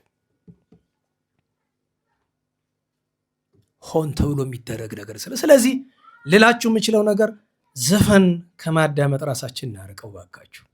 ፊልሞችን ከማየት እንደምንም እንታገል፣ ለመራቅ እንሞክር። ስፖርት ከሚባል ነገር መስራት ጥሩ ነው፣ ግን ብያቸዋለሁ። መዝናናት ካስፈለገ እንዴት ዋላችሁ? ንፋስ ለመቀበል በእግር መንቀሳቀስ በቂ አይሆንም? በአካባቢያችን በበጋ መዋኛ ወንዞች የሉንም እንጂ ውሃ ቢኖር ውሃ ዋና ጥሩ ነገር ነው። ሰብሰብ ብሎ ታሪኩን የገጠመንን አንዳንድ ነገር መጫወት። በነገራችሁ ላይ እኔ ጉባኤ ሆኖ ነው እንጂ ቁጭ ብለን እንዲ አይምሯችሁ እንዲፍታታ ቢፈልግ እንዲያው የገጠሙኝ ነገሮች ብነግሯችሁ አፋችሁን ከፍታችሁ ሊያስቀራችሁ የሚይዙ ብዙ ነገር በእድሜ በዚህችው ትንሽ እድሜ አይተን እናውቃለን። በጣም ብዙ ነገር። እንዴት ዋላችሁ? ተረት የሚመስል ነገር ልንገራችሁ። ቤት ላይ ተቀምጠን ኳስ እያየን፣ እግር ኳስ ውድድር ማለት ጨዋታ፣ የአፍሪካ ዋንጫ እንደዛ ይመስለኛል።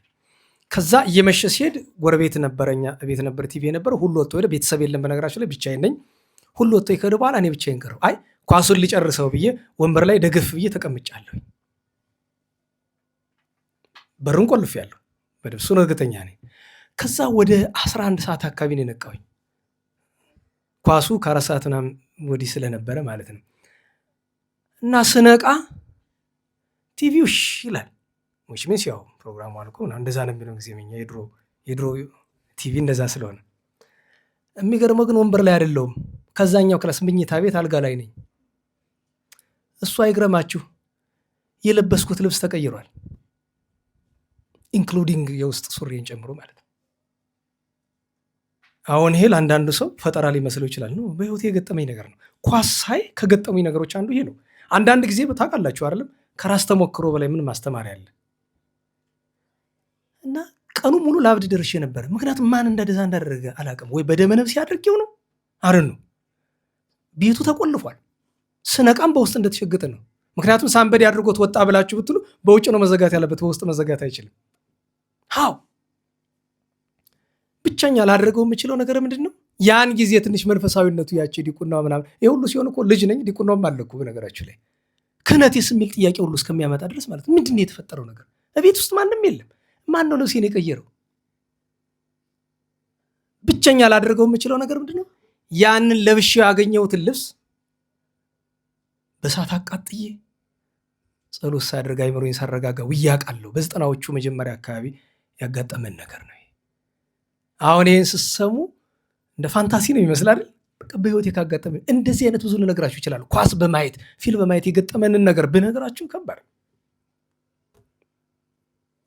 እስቲ ተመራመሩበት ቁጭ ብላችሁ። ማን ነው እንዲህ ያደረገው? ብቻ የመጨረሻው አማራጭ ሊሆን የሚችለው ምናልባት በደመ ነፍስ አድርጌው ይሆናል። ምናልባት በደመ ነፍስ ብሏል አይደለም አይምሮ። ምክንያቱም ጠላት አይምሮን ከያዘው በኋላ ፊልም እያየ ኳስ እያየ አጋንንት የሚመለኩበትን ዘፈን እያዳመጥክ ከዛ በኋላ መንፈስ ቅዱስ ከኔ ጋር ይኖራል ብለህ መጠበቅ አትችልም አይደለም። በቃ ሌላም ነገር ገጥሞኛ ጋር በነገራችሁ ላይ ጭንቅላታችሁ እንዴት እንደዚህ ሊሆን ይችላል የምትሉት ነገር አንዳንድ ነገር እንደዚህ በኃይለ ቃል የምለፈልፍ የምጮህበትን ምክንያት እንድታውቁት የደረሰብን ብዙ ነገር ስላለ በዚቹ በጥቂቱ ዕድሜ እንኳን እግዚአብሔር ሊያስተምር ብዙ ነገር ያደርጋል። ከሁሉ በላይ ደግሞ ሰይጣን ዓለምን እንዴት እንደተቆጣጠረና ሁላችን እንዴት እንደያዘን ቅዱሳን ተመልክተው አባቶች እውነተኞቹ ሲናገሩ ብትሰሙ ታዝናላችሁ። ዛሬ ስታስቡት በየስፈራው ሰዎች ራሳቸው የሚያጠፉ ለምን ይመስላችኋል? አይምሯቸው ማን ይዞት ነው? ስራሱን የሚያጠፋ ማንን ሲቆጣጠረው ነው? አጋንን ሲቆጣጠሩት እኮ ነው። ራሳችንን መግራት የማንችልበት ምክንያት ምን ይመስላችኋል? እና ቅድም 3 ነገር አለ ብያቸዋለሁ። ቆሻሻ ወደኛ የሚመጣበት አዘጋጆቹ አሉ። በአብዛኛው ይሄ ኢንዱስትሪ ውስጥ አሉ። የስፖርት በለው የፊልም በለው የሙዚቃ በለው የመሳሰሉ ነገር ውስጥ ያሉት የኢንዱስትሪው ባለቤቶች አጋንንትን የሚያመልኩ ናቸው። ሁለተኛ ምንድን ነው? ራሱ ኮንተንቱ ነው አይደል? ይዘቱ ነው። ያ ይዘቱ ከህግ ከስርዓት ከሃይማኖት ከእውነት ጋር የሚቃረን ነው። እሱ የሚተላለፍበት ሚንስ አለ። በነገራችን ላይ በጣም የሚያስገርመኝ ነገር እንዴት ባላችሁ ሚዲያ አለ ሀገራችን ውስጥ። የሁሉ የቴሌቪዥን ቻናል ምን ይሰራል? ምንድነው ዓላማው? አሁን ኢቲቪ የተቋቋመኛል ለመጥቀም ነው። ፋና የተቋቋመኛል ለመጥቀም ነው። አርቲስት ቲቪ እኛን ለመጥቀም ነው። ሳምበዲ ቲቪ ኤንቢሲ ምናምን የምትለው ለምንድን ነው የተቋቋመ? ኢትስ ቢዝነስ። ደህና ዋላችሁ። ፋና ተቋሙ የሚመራው እኛን ለመጥቀም ነው አይደለም። ዓላማቸው ምንድን ነው? ገንዘብ ነው። ከገንዘቡ ቀጥሎ የሚያስተላልፉት ቆሻሻ ፖለቲካ ደግሞ አላቸው። ሰው እየተገደለ ሀዘኔታ አላቸው፣ ያዝናሉ። ሰው ተገደለ፣ ክርስቲያን ተገደለ፣ ክላሲካል ይሰማ ብሏቸው ያውቃሉ? አያውቁም። አንተ ደም ቢፈስ በአፍጢም ብትደፋ ግዳቸው አይደለም። አንተ ግን 24 ሰዓት ጆሮ ተለጥፈ አይንን አፍጠ ትመለከታለህ። ከዛ ደግሞ ይህን ይባላል አይድል ምናምን ይባላል። ቅዳሜ ምናምን የገሌ ዘፈን ጎንደር ያለ እኮ ለጎንደር ድጋፍ ቁጥሩ በዚህ ነው፣ በዚህ ሜሴጅ ላከናን ትባላል አይደለም። ታየኝ እኮ ለአዝማሪ ጎንደር። ኧረ ተወኝማ፣ በቴሌቪዥን ስለታየ ነው ብርቁ አዝማሪው። ወሎ አሸነፈ። ኧረ ወንድሜ የወሎ መገለጫው አዝማሪ አይደለም፣ ተው። ስንት ወንድ ስንት ጀግና የተወለደበት ስፍራ ነው። ስንት ሃይማኖተኛ ስንት ቅዱሳን የነበሩበት ስፍራ ነው። እና ስለዚህ ሰሪዎቹንም እንወቅባቸው፣ መልእክቱንም እንራቅ፣ እንሸሸው፣ ሚዲያውን እንጠንቀቅበት። ቆሻሻውን ወደኛ የሚያመጣ ከሁሉ ደግሞ መጨረሻ ሄዶ ያ ሁሉ ቆሻሻ እኛ ጆሮና ዓይን የሚገባበት እጃችን ላይ ያለውን ዕቃ እንወቅበት ነው። ከዚህ በላይ ሰዓት እናቆያችሁ አይገባኝም። እግዚአብሔር አምላካችን የሰማነውን በዝነ ልቦናችን ይሳልልን፣ ያሳድርልን፣ ጾሞ ለማበረከት ያብቃን። የእንታ ገብረ መድኅን ማን ነው ገብረ ኪዳን ነፍሳቸው መድኃኔዓለም ይማርልን፣ በረፍተ ገነት ያኑርልን። ሊቃውንት ከገቡበት ቅዱሳን አብርሃም፣ ይስሐቅ፣ ያዕቆብ፣ ዳዊት፣ ሰሎሞን፣ ሙሴ፣ አሮን፣ ሐዋርያት፣ ነቢያት፣ ጻድቃን፣ ሰማዕታት ካሉበት ከቅዱስ ዓለም ከቡሩክ ዓለም ከደስታ ዓለም ያደርስልን። እኛንም በረከታቸውን ያሳድርብን። ለምስጋና እንነሳ።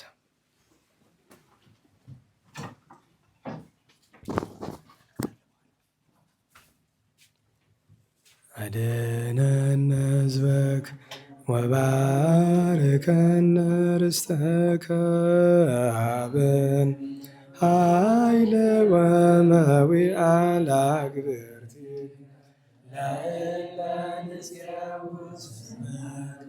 እቀበነ ውሉደ ሕዝብከ ወሕጽረነ በኃይለ መላእክቲከ ወትረ በኩሉ ጊዜ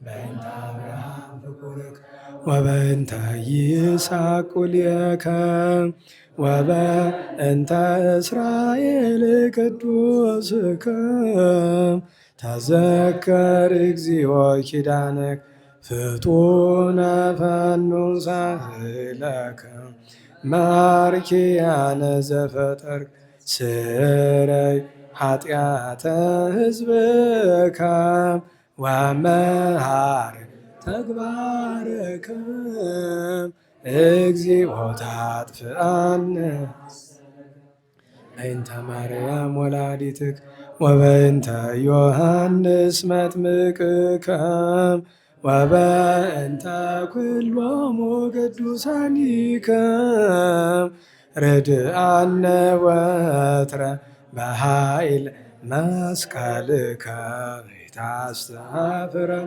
እግዚኦ በቅድሜከ እግዝእትነ ነጽሪ አብየነ ጸልይ ለነ ለደቂቅኪ ወአድኅነነ እምኩሉ ምንዳቤ መዓልተ ምስለ ወሌሊተ ማእከሌነ አንተ እግዚኦ ኢትርሐቅ እምኔነ ሀሎ ምስሌነ ረዳኤ ኩነነ ኢትግድፈነ ወኢትማንነነ አምላከ ሰላም ተራዳን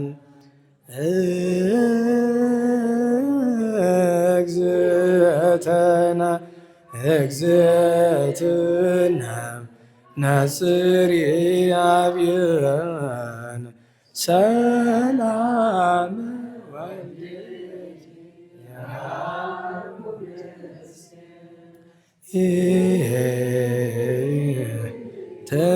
ትግድፈነ ኢትግድፈነ ወኢትመንነነ አምላከ ሰላም ተራድያን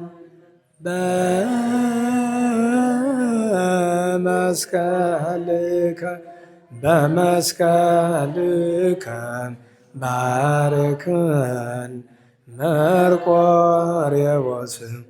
አበኩልን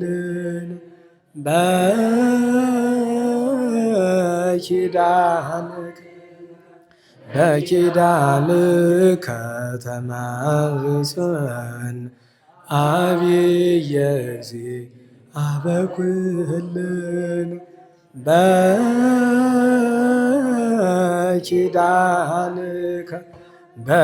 በኪዳንከ ተማጽን ዕፀ መስቀል ሞገሰ ኩልነ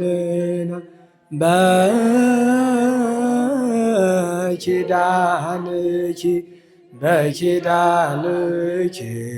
ተማጽን ወላዲተ አምላክ እመ ኩልነ። ቸሩ መድኃኔዓለም ፈጣሪያችን በሰላም አስጀምሮ በሰላም ያስፈጸመን ቅዱስ ስሙ የተመሰገነ ይሁን። የእመቤታችን ወላዲተ አምላክ ጣዕሟን ፍቅሯን የቅዱሳንን በረከት ያሳድርብን። የሰማነውን በዝነ ልቦናችን አሳድሮ ፍሬ ክብር ፍሬ ትሩፋት ፍሬ ንስሐ እንድናፈራ በቸርነቱ ይርዳን። ጦሙን ባርኮ ከብርሃነ ትንሣኤው በቸር ያድርሰን። ከታዘዘ መቅሰፍት ከነደደ እሳት ከዕለት እኪት ከዘመነ መንሱት ከግራ ቁመት ቸሩ መድኃኔዓለም ይሰውረን። በሐጹረ መስቀሉ ይጠብቀን። የመምህራችን የገብረ ኪዳንን ነፍስ የወንድማችን የፍቅረ ሥላሴ የእህታችን የወለተ ትንሣኤን ነፍስ በአብርሃም በይስሐቅ በያዕቆብ አጠገብ ያኖርልን። እኛንም ለንስሐ ሞት ያብቃን። በግፍ በመከራ ያሉ ወገኖቻችን ደማቸውን ደመ ሰማዕት ያደርግልን። ቀሪዎቹንም በቸርነቱ ይጠብቅልን። ሰላም በዋለን ቸርነቱ ሰላም ያሳድረን። አቡነ ዘበሰማያት እንበል። ይትቀደስ ስምከ ትምጻእ መንግሥትከ ወይኩን በከመ በሰማይ ከማሁ በምድር ሲሳየነ ዘለለ ዕለትነ ሀበነ አበሳነ ወጌጋየነ ከመ ንሕነኒ ንኅድግ ለዘአበሰ ለነ ኢታብአነ እግዚኦ ውስተ መንሱት ወባልሐነም ኩሉ እኩይ እስመ ዚአከ ይእቲ መንግሥተ ኃይለ በሰላመ ቅዱስ ገብርኤል መልአክ እግዝእትየ ማርያም ሰላም ለኪ ድንግል በሊናኪ ወድንግል በሥጋኪ እመ እግዚአብሔር ጸባኦት ሰላም ቡርክት አንቲ እምአንስት ወቡሩክ ፍሬ ከርሥኪ ተፈሥሒ ፍሥሕት ኦ ምልዕተ ጸጋ እግዚአብሔር ምስሌኪ ሰአሊ ወጸልዪ ለነ ምሕረተ አፍቅሮልኪ ኢየሱስ ክርስቶስ ከመ ይስረይ ለነ ኃጣውኢነ ተማኅፀንኪ። ስብሐት ለአብ ስብሐት ለወልድ ስብሐት ለመንፈስ ቅዱስ ይእዜኒ ወዘልፈኒ ወለዓለመ ዓለም። ቸር መድኃኔዓለም የተመሰገነ ይሁን።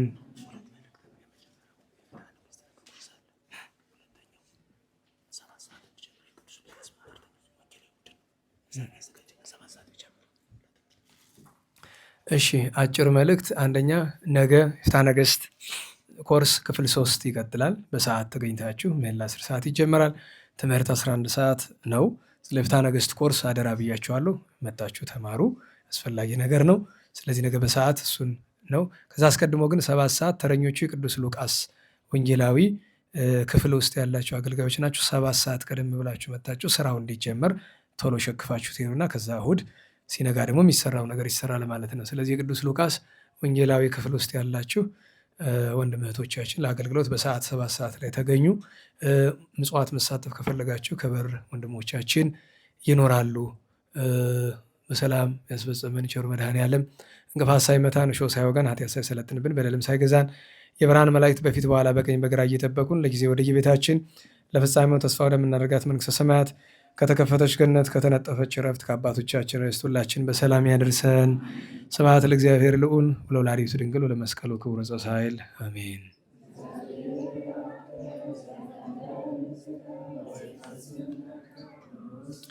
አሜን። ሰላም ያሳድረን።